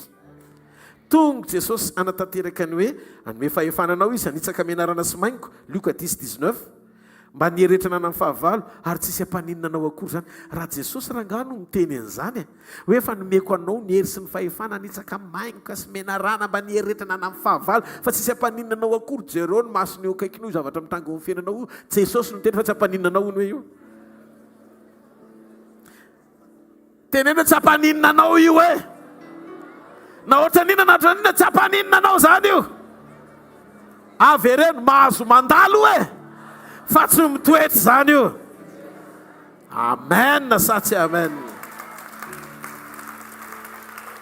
Jesosy fa dia inona mihitsy ary ny antony natonga anao maty teo amin'ny azy fijaliana sy nanaikombohana sy natonga anao nakan'io fahefana io ary nahazahoanao azy hoe nomenanao tanteraka ilay izy fa inona ny antony? Tsotra. Paolo namaly eo amin'ny Efesiana toko voalohany 9:17 ary ny fioarany alehibe ny herinao antsika izay mino araka ny fiasan'ny herin'ny faherezany izay nataony tao amin'ny Kristy tamin'ny nananganany azy tamin'ny maty sy nampitoerany azy eo tanakavanany ray any an-danitra. Amen. Ambony lavitra no mifanapahana rehetra izy io sy ny fahefana sy ny hery sy ny fanjakana ary ny anarana rehetra izay tononona tsy amin'izao fiainana izao ihany fa amin'ny ho avy koa dia mampanaiky ny zavatra rehetra hoe ao ambany tongony izy ka nanao azy olohany manapaka ny zavatra rehetra ho an'izy izy ilay fiangonana dia ozy izy zay tenany dia ny fahafenony izay mameno zao rehetra zao amin'ny rehetra tsy fenony zavatra rehetra raha tsy hevenao tsy mareteka ho an'Andriamanitra. Halleloia. Miverina ohatra amin'ny tahoedena zany ny voary rehetra dia nataon'Andriamanitra toy ny tsy misy raha tsy eo ny zanak'Andriamanitra. Vao vita amin'izay ny olombelona lasa Jesosy niakatra ary lasa niakatra ho aiza izy eny ankavanan'Andriamanitra. Tena nataony eny ankavanan'Andriamanitra mipetraka izy fa maninona izy mipetraka vita amin'ny famonjena voapita ny fahefana sy fanapahana milamina ao anatinao fanjakan'Andriamanitra amin'ny alalan'ny fanamasina dia hoy izy Jesosy hoe efa mety amin'izay zany zao raha manontany zany ianao any an-danitra hoe Andriamanitra fa maninona any ohatran'izao dia hoy izy hoe tsy maintsy miova ny toetranao toetra fotsiny hovaina attitude ny hovaina rehefa miova ny toetranao mipetraka tsara ianao anatin'ny olona anankiray tena miombona amin'Andriamanitra miray amin'Andriamanitra communion dia zao ny zavatra mitranga komakomandy fotsiny ianao dia tonga ho azy fotsiny zavatra rehetra tena fiainana normal zany fa mahatonga le tsy mety ny fonao mihitsy tsy mifankahita amin'Andriamanitra mponoana satria mbola misy toetra fikirinao ao angamba le fianarana be loatra mahatonga ny sainao miasa te hanakatra ny zavatra rehetra hoe mety le commande tsy any amin'ilay tontolo labaiko eritreretin'ny sainao fa manapahalalana ianao dia afaka icommande ny zavatra rehetra. Monde spirituel tsy anakianao zany na diplôme faratapony azy ianao fa ny monde spirituel na ny tontolo ara-panahy manaiky olona manana an' Jesosy zanak'Andriamanitra ary manana antoka fa misy fahefana sy fanjakana ao anatiny miaina amin'ny sitrapon'Andriamanitra. Zany mahatonga antsika manao izay mahafaly an' Jesosy. Jesosy rehetra tsy miteny hoe takaro e fa manao fotsiny izay mampifaly ahy dia mety fa raha venao mampifaly aka ao anatinao ny fifaliako hozy Jesosy dia ho tanteraka ny fifalianao. Noho izany tsy maintsy mifaly izay mpampifaly an'Andriamanitra sarangato tsy mahareteka ao amin'ny tompo. Halleloia. Teo amin'ny azo fijaliana Jesosy nandresy fahafatesana ary namerina ho an'ny zanany izy ny fahefana sy fanjakana very dia hozy izy zao tadio vita amin'izay ny zavatra rehetra ao anatinao zao mila manaraka tsara tsika fa ty lesony ty tsy ho averiko indroa ny telo tsony ao anatinao zao misy zavatra goavana mihoatra no zavatra manohatra anao eo. Dia hozy ny jona voalohany toko efatra andininy faefatra anaka ianareo zao efa avy amin'Andriamanitra amin'izay efa naharesy andreny amin'izay satria izy efa nandresy teo alohanao. Tsy nandresy andreny any ny atongavako hoe tsy mila mandresy andreny ao izy Jesosy fa reny voary reny fa zao nyreseko teo amin'ny toeranao mihitsy izy tamin'nakako ny endrika eo mba hanananao antoka fandresena amin'izay ady rehetra atrehanao satria filmy efa hitako matomiteny aminao fa lehibe izay ao anatinao no izay zavatra atrehanao aorinan'ny androany. Halleloia. Manany ianao antoka fa zay karazam-panoerana misy eto ambonin'ny tany ka mbola eto amin'ity tany ity tsy lehibe noho izay ao anatinao zany. Tsy maintsy mandresy ianao. Averiko tsy maintsy mandresy ho ahy ianao. Miova ny zavatra rehetra. Tsy manam-pahefana aminao tsony le ratsy rehefa ao amin'ny Jesosy tsara ianao. Ny devoly dia tsy ara-dalàna ny fomba fiasany eto ambonin'ny tany. Izy zany miasa ao anatin'ny illégalité tsy mananjony devoly anao ninininy atao tany aminao mazanak'andriamanitra anao satria jesosy ny teny fa tsy hampaninina anao zay fietsiketsenao fefa nomena fahefananitsaka ny lohany ianao ary ty le ny zavatra nitoriko le mpandeha hoe zavatra faiblesse anankifito hitako tao amin'ny devoly fa maninona izy ny faible rehefa ao anatinao io autorité na fanapahany io voalohany a mahafaible azy minégosy izy vao afaka manao zavatra inona négociation ataony maka ny fonao izy aloha anaiky ny sitrapony hiainao anaty ota zay le fiodinan'ny olona voalohany lasa tsy nakatohan'Andriamanitra izy tsy manam-pahefana avy aminy andringanana fa izy mampirisika anao tsy akatohan'Andriamanitra mba tonga amin'ny fahamarinany tendrim-pandringanan'Andriamanitra sy fahafatesana eo amin'ny fiainanao faiblesse anankiray zay faharoa tamin'izy nanohatra an'Andriamanitra sy fahavalo resy tany an-danitra dia nanjary nijoro mpitondra ozona izy ahoana moa satana mitondra ozona satria izy anjely voaozona fa ianao mpitondra fitahiana sy fahasoavana noho ny amin'i Jesosy Kristy tompo tsy voaozona ve ny devoly voaozona izy ary ianao ve tsy voata ianao rehefa voavela heloka sy nandrain'i Jesosy ahoana moa no andresen'ny olona voaozona ny olona voata faible izy fahatelo rehefa hitan'Andriamanitra fanandavo ny olombelona tamin'ny ota ny devoly dia novain'Andriamanitra ny sakafo ny devoly vovoka no fihinany nareo ve nahita menarana mihinam-bovoka tsisy menarana mihinam-bovoka zany akoho na sobakaka no aniny fa hevitra ara-panahy le vovoka maneo ny jentilisa zay tsy manana an' Jesosy ka nozonon'Andriamanitra hoe vovoka ianao dia verina ho vovoka indray tsika tsy vovoka fa jentilisa ny vovoka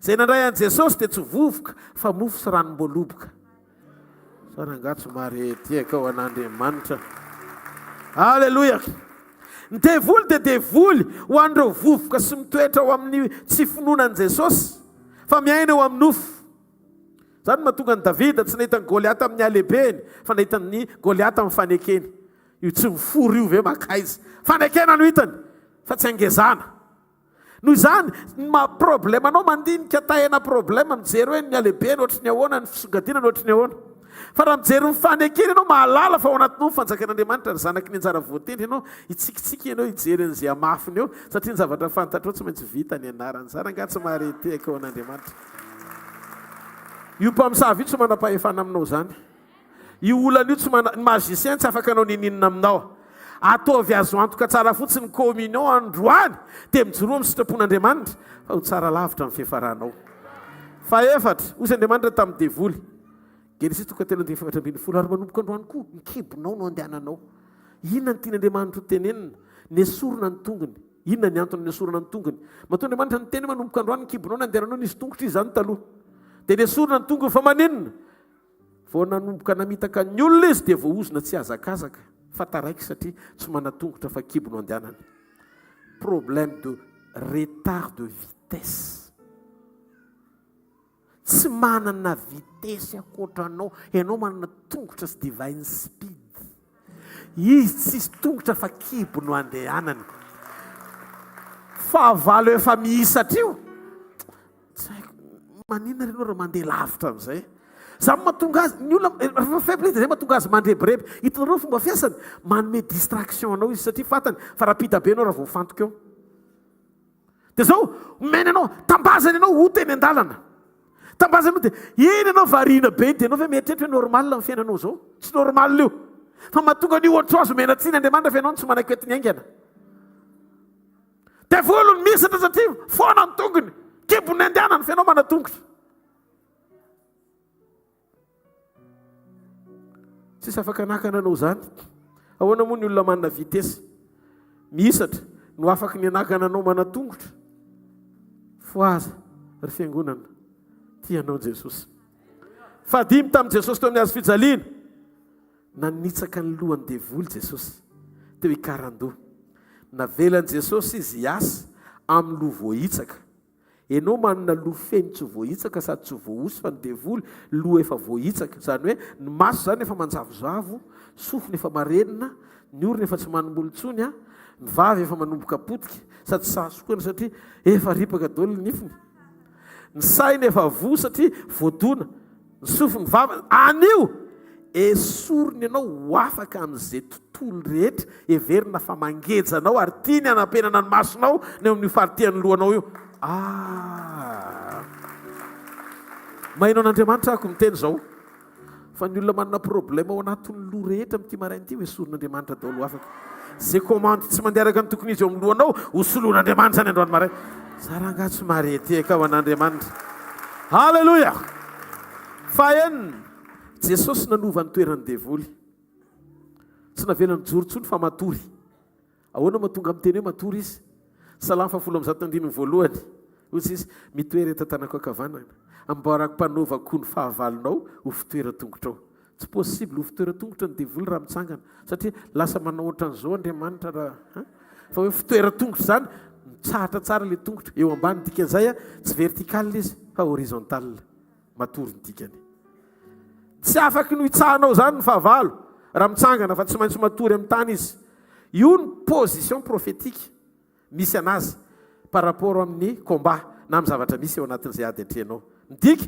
fa Jesosy tsy nanome fahefanantsika hiady fa andeha eo amboniny efa vitan Jesosy ny ady teo amin'ny azo fijaliana fa ianao asainy mandeha eo amboniny fotsiny zay ny position na faiblesse anankiray fa enina fa fito tsy manatsafidy amin'ny hoaviny devoly fa ny hoaviny dia tsy maintsy any amin'ny elo mandrakizay tsy misy fanantenana intsony ny devoly reto nahoana moa ny voary tsy manam-panantenana no avelanao andresy lahatranao ao anaty miovana ny zavatra rehetra rehefa fantatrao hoe tsy manam-panantenana intsony izy Jesosy Kristy dia nandeha nanomana toerana ho anao ianao no lazaina manana toerana any amiko ianao rehefa miala eto an-tany dikan'izay ny fiainanao tsy mifarana eto an-tany rehefa zanak'Andriamanitra ianao fa ny devoly mahafantatra fa kely ho ny sisa ny androny Apocalypse 2:12 ka hoe zanak'Andriamanitra dia olona feno ny herin'Andriamanitra feno ny fahefan'Andriamanitra maneho ny fanjakan'Andriamanitra rehefa manomboka maneho ny fahefany Jesosy naneho ny fahefany Pilato tamin'i Jesosy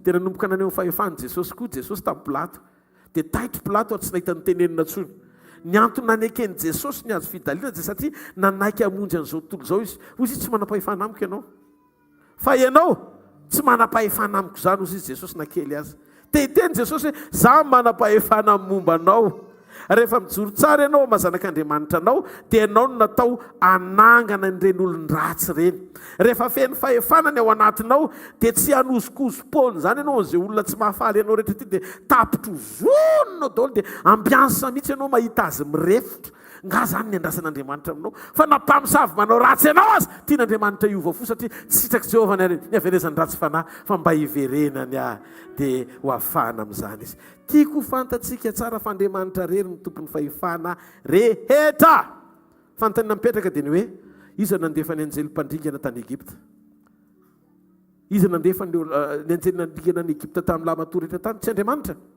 iza nandefa lalitra tamin'le loza folo sy ireo karazan-javatra maro zay mifanesy tsy Andriamanitra ve izy fa rehefa miteny Jesosy efa nomena amin'ny fahefana rehetra ny dikan'izay vao contrôleny Jesosy daholo afaka miasa ny ozona sy ny fitahiana raha manozona io zany dia miantra satria ny fahefana rehetra le izy raha mitsodraninao dia mety fa zao aoka iantefany amin'izay tokony hozonona mifanozonana fa tsy olona no hozonona fa le fanahy ratsy no hozonona satria le olona tian'Andriamanitra ho liberena amin'ny alalanao zany angatsy marety eka ho an'Andriamanitra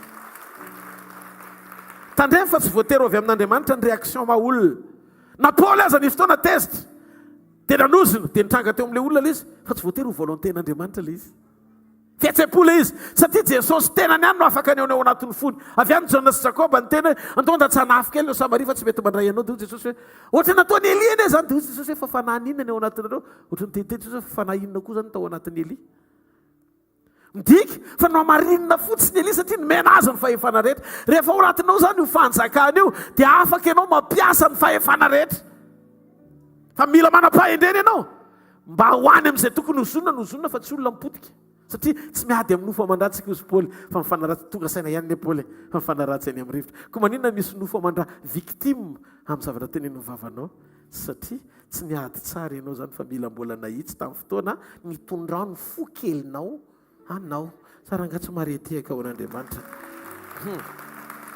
ka ny fahefana dia nomen'Andriamanitra ny olona fa tsy zavatra hafa Halleloja. Nanafatrafatra mihitsy Jesosy ny amin'izany. Nomena maimaim-pona ozy izy matitoko fafolo ny andiny fahavalo dia mizara maimaim-pona amin'izao ny fanomezana, ny fahasoavana, ny profesia tsisy maimaim-pona zany. Dikan'izay samoadinina amin'izy efa nomena ilay izy dia hiasa. Fa mampamaimaim-pona azy aza ampidirina mihitsy hoe vidino dolo ny zavatra rehetra. Jesosy ny teny. Misy zavatra tsy vovidim-bola mihitsy. Io fiainanao tsy vovidim-bola. Mena maimaim-pona. Fantatry Jesosy tamin'izany Jesosy dia efa niteny ny mena maimaim-pona nareo mantsy an'ilay mpianatra. Sao dia misy olona afaka dia takinareo amin'izay hoe miandro ny anjarako amin'izay ry ako. Zavatra tsy vovidim-bola ny tadiavanao vola. Maimaim-pona dia mizara maninona ozy izy? Maimaim-pona. Fantatry Jesosy fa mety isy ho tratry ny fakapana hivarotra sy hanombana vidiny mihitsiny ao anatin'ireny fanompony ireny sy zavatra tsy vahiny amintsika intsony fa hita maso miariary ny tontolo eny zany. Ka mety ho tezitra aloha izay mahaino an'izany amin'izao fotoana izao fa tsy maninona. Tezera fa aza manota ary eo ka tsy tratry ny masoandro miletika ny fahatezeranareo. Fa zao ny toe-posy ny toe-panahy mila mifanaraka tsara amin'ny zavatra lazainy Jesosy. Jesosy nresantsika eto raha ohatra ka tsy faly amin'izany rovito matitoko folo andiny favalo. Efa teo amin'ny famonjena avokoa ny zavatra rehetra. Izy ny loharanom-pahasoavana. Izy Jesosy. Ao amina ny vozantsika fahasoavana manampy fahasoavana. Amen. Ary ny Romanina toko 7:20. Zay ilay antsika Baiboly faranako tsara ty fa aza matahotra nareo. Nefa amarina maimaim-pona amin'ny fahasoavana noho ny fanavotana izay nataon'i Jesosy Kristy isika. Dia zay ilay zavatra tian'i Jesosy tenenina. Ny fahasoavana dia ao anaty fanavotana ny asa. Ty zany fanontaniana mipetraka ary mivaliana koa. Ny fampianarana tsy natao ampitodika ny olona mifantsona fa amin'ny Jesosy rery. Mila mijoro sy tonga saina tsara mifantsona rehetra fa raha tsy noho Jesosy sy avy amin'ny Jesosy ary noho ny anarany dia tsy mendriky ny andray na inona isika rehetra. Tsy toriana fotsiny zany fa iainana. Avy amin'ny Jesosy avokoa na ny fahafahantsika misitraka ny fanahy masina na ny fahafahantsika misitraka n'ireny fanomezam-pahasoavana manasitrana sy maminany ireny. Izy rery ihany ny olona fantatr'Andriamanitra eto ambonin'ny tany noho izany aza miana-kendry hamotsitra ny Jesosy eo fa andeha seul fa mody mampiasa ny anarany fotsiny so tsy fantany. John 7:10 zany lalana sy famarinana ary fiaina tsy misy makany amin'ny ray fa tsy amin'ny alalako. Ny Hebreo tena miteny an'izany ny Baiboly aloha mihitsy mena ny toko sy andininy. Hebreo toko 5:5. Ozy izy ny ten'Andriamanitra hoe ary noho izany dia izy ny mpanalalana iray amin'ny fanekena vaovao rehefa niaritra fahafatesana ny fanavotana amin'ny fahotana natao tamin'ny fanekena voalohany mba azahoany izay voantso ny teny fikasana dia ny lova mandrakizay amin'ny alalan'i Jesosy. Paul ny teny an'izany ao amin'ny Timoty 2:5, ny Hebreo 2:4 ihany koa. Tandremo sao mivily lalina ny fampianarana ho amin'izay tsy nasain'Andriamanitra ampianarina. Ny fanafahana tsy amin'ny rano, ny fanafahana tsy amin'ny mosoara, ny fanafahana tsy amin'ny fitaovana fa avy amin'ny fanahy masina. Fanambaniko anao raha olona nandray ny fanahy ianao manatrika nefa mosoarako ny azerako eny amin'ny lohanao. Fa ngano mosoarako manana fanahy masina fa tsy ao anatinao nametra anazy. Fanambaninanao zany. Raha za zao manamosoanareo sa manana fanahy masina toly dia izy ny ambony kokoa. Izy nanaovan'Andriamanitra fanekena vatan'olona ny toerana sa ao anaty mosoara. Nanaova amin'ny Paoly an'iny rehefa feno loatra ny olona. Ary jentilisany ankamaroany mbola vitsy ny mpanompon'Andriamanitra voatery tsy maintsy nanao transfert izy amin'ny resaka onction dia niasa. Fa raha olona manana amin'ny fanahy masina efa nateraka indray tsintsinina amin'ny mosoaranao fa io olona io manana amin'ny fanahy foazo ny sainy halala fa ambony ny valeurany noho ny mosoaranao. Ewa za tsy mareteka aman'Andriamanitra. Zany nangano fahamarinana. Zany fahamarinana zany. Matetika le fampiasana ositra sy fahefana mety hanampy ny hafa le izy fa tsy hampisokatra ny hafa lalan'Andriamanitra le izy. Lasa iantehitra mosoaranao ny olona nefa ianao koa raha mbola anatrika an'i Jesosy rehefa hiala eto. Olona ampiasain'Andriamanitra miteny zao fa tsy reraka avy tsy nampiasaina tany reto dia mamily lalana ny olona. Mamerina anao amin'i Jesosy ahako. Tsisy fahefana eto ambonin'ny tany, tsisy hery hafa eto ambonin'ny tany fa amin'ny anarana tokana ihany, amin'ny anaran'i Jesosy Kristy avy any Nazareta. Jesosy dia nanokatra ny ato anatsika alala ny tena toerana marina misy ny fahavalo. Marika toko 1, aiza ny toerana marina misy ny fahavalo. Raiso aloha e, moatra ny mianatra kely tsika fa tsy maninona. Hany toko 7:20 ka 7:20. tononoko amin'ny anaran'i jesosy ary niaraka tamin'izay dia nisy olona teo amin'ny synagoga izay azo fanamaloto ary niantso mafy raha lehilahy ka nanao hoe momfaninona kory za zay nao jesosy avy any nazareta tonga andringinanay va ianao fantatra nefa ianao le mason'Andriamanitra tonga dia miforotra le devoly maninona hoe le devoly forotra tonga andringinanay fantany jesosy hoe manam-pahefana andringana azy samba nisy fananoteny hoe andringananay va ianao fantatry ny devoly jesosy fa tonga andringana azy ao anatin'ny sazin'ny devoly melohan'ny andefasana azy any amin'ny elo ny hotapahan'ny fiangonana fatany izany zay mahatonga azy raha misy atake indrindra fiangonana sarakaraka ny vavahako vao mainka ohatrany tena atakenao satria amin'ny satany ianao tsy olona libre ntsony fefa engagé quelque part aiza ho ny kristy anefa io dia tsy tiany ianao tafavoaka ntsony fantany ao anatin'ny saziny melohany andefasana azy any amin'ny elo ny hotapahanao ka manomboka andro amin'ny joroa tsara fa satana dia atahoatranao fatratra izy efa miforo-drambo amin'izao fotoana izao satria mahafantatra ny sitrapon'Andriamanitra izy fa ianao dia zanak'Andriamanitra manana ny maha-izy ianao amen alleloia ny andininy fahatelopolo tsy ilaza zavatra maro aminareo fa ho avy ny andrinan'izao tontolo izao jesosy nefa tsy manana inanena ty anatiko izy ao anatin'ny fahatsara-panavo zatoetra sy fahatakarana ny asarobidin'ny sitrapon'Andriamanitra dia mahazo aina ny fanampahana ozy jesosy fantatry ny izy fa ho avy izy fa izy tsy manam-pahefana amiko jesosy sura fa maninona mahazo aina ny fanapahana rehefa tsara toetra ny olona rehefa manapaka ao anatinao ny fitiavan'Andriamanitra ny fahadiovana sy ny fiainam-pahamasinana dia jesosy tsy mananjara ty amiko izy sura zany jesosy fa tsisy anjarany eo amin'ny jesosy dia zay mahatonga ny jesosy amin'ny setrasetra mihitsy mampahory azy satria tsy manana anjara izy manomboka androany raha misy ho tafatatrao ny fahasoavan'Andriamanitra miasa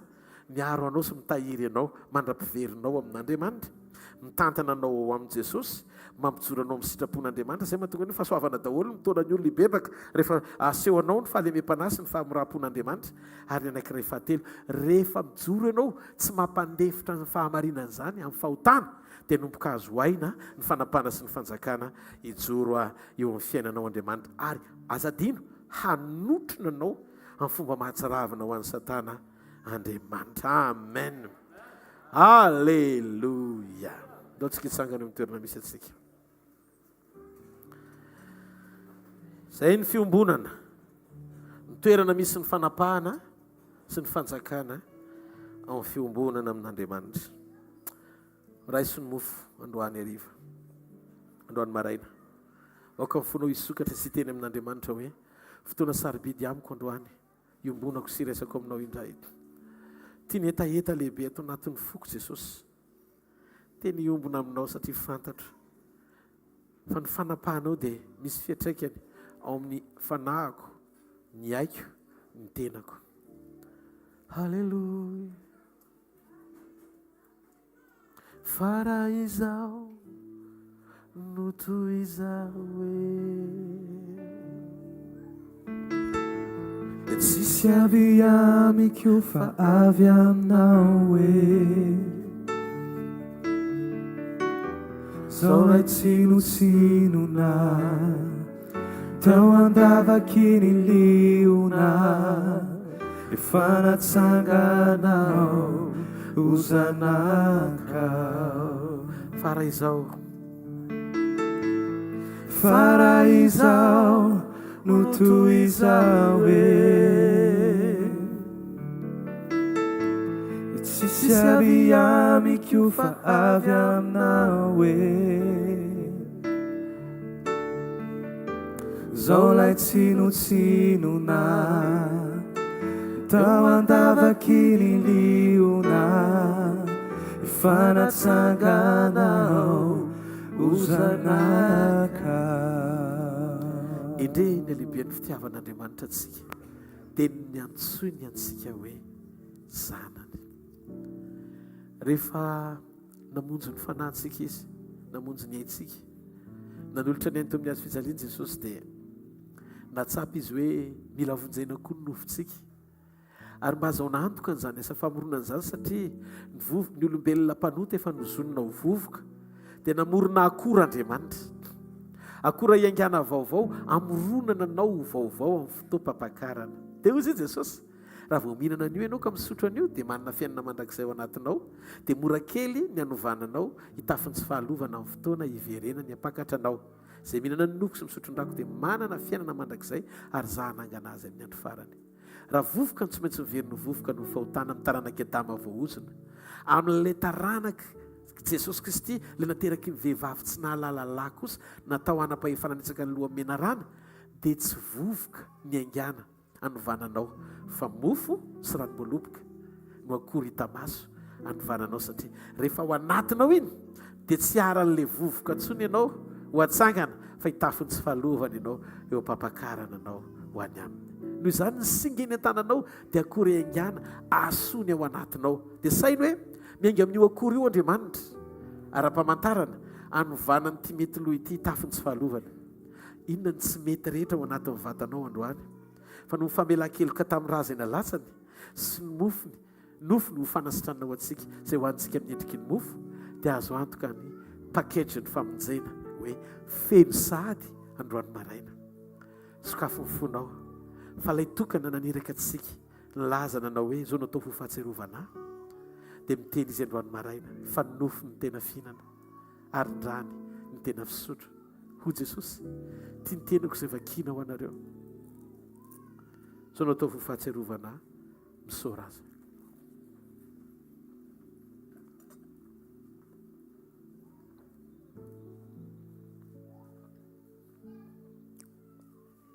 misaotra Jesosy fa nonofinao ilay tena firana ny midina ao anatinay tsapanay fa raha ty mety loha ity azy no tena hoe nampijoro anay hatramin'izay sy mbola nitahiry anay miaraka aminao ho tranolay izay tsy toeranao mandrakizay fa vetivety kely dia hovainao tahaka ny lazainao tamin'ny ozy izy peteronao anao tranolay dia teo anao nahita fa tia nofo ity ilay tranolay lalovana fa tsy toerana fa nanomboka nametraka ianao vaty fantsika ananganana n'ilay fototra vaovao amin'ny mandrakizay manomboka ny fotoana niraisana ianao dia tsy ino izany fa ny fanomanana anay hitafiny tsy fahalovana ho Jesosy androany tindrano fanekena vaovao ampisy fiatraikany amin'ny fiainam-panahinao ny herin'ny famelan-keloka raha tsy misy raha latsaka tsy misy famelan-keloka ilay famelan-keloka ahasoanao anananao antoka fa izay tahinao Jehovah dia voatà mandrakizay sambatra ny olona izay voavelany elony sy voasarina amin'ny fahotany sambatra ny olona izay tsy sainy Jehovah eloka ary tsy misy fitaka ny fanahiny misondra azy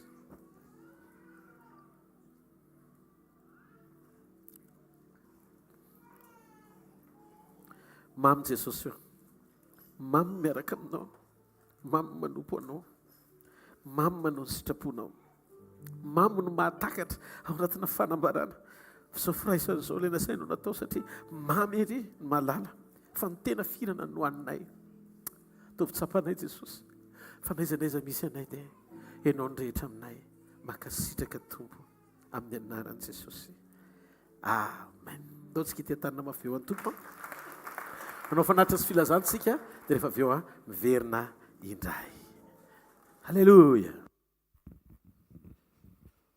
Alléluia. Alléluia. Filazana voalohany aloha misy an'ity t-shirt aty izay adiny tany Mahajanga ho an'izay nanao croisade tany dia mifangaro tamin'ny entan'ny olona dia misy soratra hoe Jésus maitsomaitso atao anatiny ato Jésus assiste dia mba izay tompony dia mba mahakazy any amin'ny tatifara rehefa avy eo ngamba tsy ilaina kara-panondry fa ianao mahalala hoe mety izany tompony dia mba alainao ilay izy alleloia fotoana mibatisa rehefa avy eo aorinan'ny fivorian'ny tanora satria mbola misy fivorian'ny tanora rehefa avy eo dia manainga antsika tanora rehetrarehetra mba hijanona rehefa avy eo misy fandaminana dia misy fivorian'ny tanora aorinan'izay dia misy ny formation ho an'ny izay atao batisa eny na dia mbola tsy vonona ary ianao androany fa afaka manaraka ilay formation anao rehefa avy eo dia raha resy lahatra ianao dia atao batisa manaraka ny ekipa zany mandeha any amin'ny toerana izay anaovana batisa dia tadidio fa misy zahatra tsy fehiny mihitsy eo amin'ny fiainantsika misy famonjena tsy fehiny mihitsy eo amin'ny fiainantsika raha tsy vita batisitsika dia aloha rehefa avy eo a no azavain'ny mpanompon'Andriamanitra ny antony tokony anaovana antsika batisa ho an'izay mbola tsy vita zany. Raha riva ny fotoana amin'ny efatrora fotoam-piakofana sy fiderana iarahana amin'ny New Cold miaraka amin'ny pasteur Njiva etsy ananisana ex Sneagra ny toerana izay anatanterahana an'izany tsy misy vidim-pidirana. Araroto foana ny fotoana izay omen'Andriamanitra antsika tsirairay avy matoa ambary eto zany matoa renao zany dia misy zatra tian'Andriamanitra ho hitanao any amin'ilay toerana.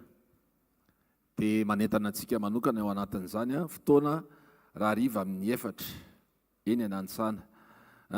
Ny fotoana antsika tahaka anisan'andro dia ampatsahivina foana ho an'izay tsy mahatadidy fa mino fa tadidintsika ho an'izay vaovao satria ohatra misy olona vaovao foana koa saorana ny tompo dia ny fotoana antsika isa-maraina latsinainy talata larobia etsy amin'ny super U Analakely 2e étage misy fianarana misy sekoly isa-maraina tsy misy écolage fa maimaim-poana. Dia ny latsinainy manokana sekoly mpamahana olana manomboka fitoraka hatramin'ny valora sasany ny talata dia sekoly mpanasitrana na ary ny alarobia dia sekoly mpitahiana sy fanambinana sekoly tokantrano eo amin'ny super U Analakely amin'ny 7 ora maraina. Fotoanantsika eto zoma amin'ny efatrora zoma fanotronana amin'ny heriny zany ary tahaka izany ihany koa ny sabotsy tahaka ny heriny androany manomboka amin'ny fitora. Azadino fa misy ny radio hvkl-mission 90.8 FM raha tadiditsika ilay mpijoro vavolombelona teo dia tamin'ny alalan'io radio io na manginy Jesosy azy dia manararoatra zany izy ao anatin'izay. Ny anao koa tsy fantatrao mety efa mahafantatra an'ilay radio anao fa mety misy message tsy tadidinao raha tsy amin'ny alalan'ilay radio dia izao foana za manokana zao any anatin'ny fiara dia mahare alohan'ny atongavana aty dia mahare mpanompon'Andriamanitra amin'ny toroteny dia verimberina foana ilay izy dia misy fiainana ao ambadiky ny teny, misy fiainana ao ambadiky ny teny dia mahazo aina foana ianao zany. Ninona mety tontolona embouteillage manahirana be sy mahafinaritra be dia vao mahare teny ianao dia tonga dia mitsahatra. Alleluia. Dia misy ny hvkl events moa any amin'ny Facebook YouTube hvkl-mission ihany koa azadino mijery sy miaino andreny andao tsika hitsangana dia anolotra mifanatitra ho an'ny tompo. Injio rety anoloana ny tananao ary raha eo amin'ny anaran'i Jesosy misaotra anao zay tompo, misaotra anao zay ny amin'ny zavatra rehetra izay ataonao eo amin'ny fiainanay, indrindrandrindra manokana menao fahefana zay, indrindrandrindra fahefana manoloana ny herin'ny vola zany nanoloranay ny volanay omena ianao famantarana ihany koa fa tsy manjaka aminay zany hery zany fa profo hita maso fotsiny fa manolotra ny fonay sy ny fahanahanay sy ny momba anay rehetra zay ho anao Jesosy. Raiso zany fanatitra zany fahafolo-karena sakrifisy izay atolotra ny tsirairay avy tompo mba ho voninahitra ny anaranao rery ihany, mba ho anitra kasitrahany eo masonao zany dia taio ny tsirairay avy, taio izay mety tsy afaka nanatanteraka androany, ianao mahalala, ianao mahafantatra, ianao no afaka hiditra tsehatra ihany koa amin'ny fiainan'ny tsirairay avy. Taio ny tsirairay tompo aza vela izy diso anjary eto amin'ny anaranao Jesosy Kristy velona, ny anaran'i Jesosy, amen. Andao tsika hitehaka mafy voninahitra Andriamanitra irery ihany. Halleluia. Halleluia. Andao moa ite tanana mafy eo an'Andriamanitra. Amen. Atsangano ny tanan'izay atao batisa androany, izay atao batisa androany. Halleluia. Te hivavaka ho anareo alohan'ny batisa fa tonga avy ety aloha. Teny amiko ny hivavaka ho anareo milohan'ny batisa. Makanisa ety aloha hivavaka ho anareo. Izay mbola teny olo tena fa vao mare zao nefa te afaka koa. Tandapetom-pianina teo anio tonga dia indro misy rano io na manaka anazy atao batisa. Raha mbola tsy vita batisa ianao tena mandresy lahatra tsara ianao tena anantona an'i Jesosy androany dia makanisa ety aloha. Tsy maninona ankoatran'ny zareo dia makanisa ety fivavaka. Mbola maro be ao fa aza misalasala zany. Amen. Aza misalasala ianao zay mahalala ny tompo tianao, ny tompo miandry anao. Hozana nenitsika, hozana. Amen. Mametraka fanontaniana aminareo tena mifonareo ve ny an'olo tena ho an'i Jesosy hoe olom-baovao sa teraka indray? tadio ty rehefa hoe lasa ny zavatra taloha dia matoa sitrikinareo dia ho fafana daholo ny lasanareo zay le hoe ateraky ny rano sy ny fanahy no ateraky ny rano dia aseo Andriamanitra tia maneho amin'ny endrika hita maso ny fahamarinany zavatra tsy hita maso afa le nateraky ny neny fa le ateraky ny rano indray le endrika anehoana fa tafasaraka amin'ny ota ary ny teny zay le hoe milomano ao amin'ny teny difotry ny teny hatramin'ny fomba fijery matoa aletika tsara ny loha tsy hita mihitsy ny loha ndraindray zany tsika rehefa manao batisa ndraindray ny loha alika antsika adino dia mahatonga antsika kamo mivavaka satria tsy niletika tsara izy ireny tsisy tokony adino fa momba antsika ray manontolo ary rendrika tsara dia hoe olom-baovao tsika mitsangana eo nalevina ny ota fa natsangana ho amin'ny fiainana amen dia zavila izy saina teny amiko Andriamanitra ndraindray ontsika misy saina mieritreritra hoe mbola lasa ihany manaraka atsika Andriamanitra ve mbola nanahako zao ary ny zavatra vitako rehefa lasa ny zavatra taloha dia azy iverenina ntsony fa io no natongavana enoy tsy tonga teto Jesosy hanavitra antsika raha marina daholo tsika fa ny antom-pisiany famonjena ananganana anao ho afaka ho amin'ny fahamarinana dia satria nanoty ianao noho izany manao ny asany tsara ny tompo amin'izao zao miporo fa miasa Andriamanitra tsy nety tsika teo aloha fa mety tsika rehefa avy eo tsy marety aka ho an'ity amen tsy ilaina fanasitranana raha tsy misy aretina tsy ilaina fananganana raha tsy misy fahalavona tsy ilaina fanasitranana raha tsy misy aretina verina indroa koa zany tsy ilaina fananganana raha tsy misy fahafatesana amen noho izany antom-pisiny zao olom-baovao ianareo rehetrarehetra ireo raha iso zany amin'ny anaran'i Jesosy rehefa avy eo dana mitoetra amin'izay ny anaran tsy Jesosy ka tana dana amin'ny anaran'i Jesosy dana amin'ny anaran'i Jesosy dana amin'ny anaran'i Jesosy tanteraka zany androany rehefa avy eo amen dana amin'ny anaran'i Jesosy ny fahafenony herin'Andriamanitra ny eo aminareo mandrakariva amin'ny anaran'i Jesosy Kristy avy any ndao tsika tia tanana mafy eo an'ireto zanak'Andriamanitra nateraky indray vaovao ato an-trano ireto ho an'ny tanora rehetrarehetra eto zany manomboka izy batisa foana isaky ny tapabolana satria afakaiky loatra Jesosy noho izany asesitsika koa ny batisa amin'izay mitsangana tsara an'Andriamanitra sy vita fanekena ny zanak'Andriamanitra rehetra teaka mafy an'Andriamanitra ndahoary ndahoary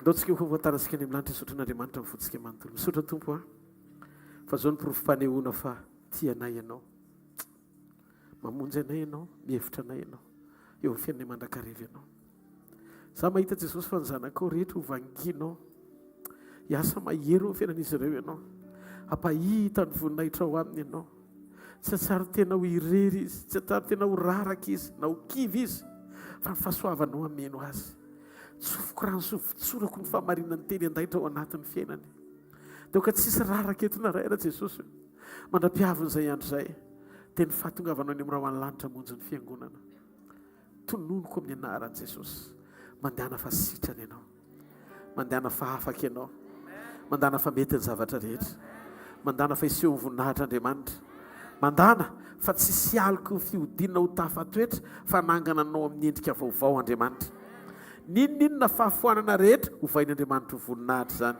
ninonninona sarotra rehetra ho fandresena ho anao zany hiasa Andriamanitra ary ianao ny asany Andriamanitra ary tsy azo sakarana amin'izany Andriamanitra hitanareo ny Jehovah ka hiaro anareo ampamilapirana ny tavany aminareo ny Jehovah ka mindra fo aminareo ananatra ny tavany aminareo ny Jehovah ka menareo fiadanana amin'ny anaran'ny Ray sy ny Zanaka ary ny fanamasina amen zareo ny fahasoavana fa ny fahasoavan'Andriamanitra ny mato izao fa ny fahasoavan'Andriamanitra ny mato izao anareo amen veloma tompoko tikanao hoe tena mamiko hoe tena tiako indrindra malala ny foko ianao Jesosy sy atakaloko an'izany iza sy hosologo ninonine hatramy farany itsika sy anao hatramy farany afoko izay maminy foko ety dia omeko anao nandao ay azy izao tontolo izao zao tsy alaminao nafaly ao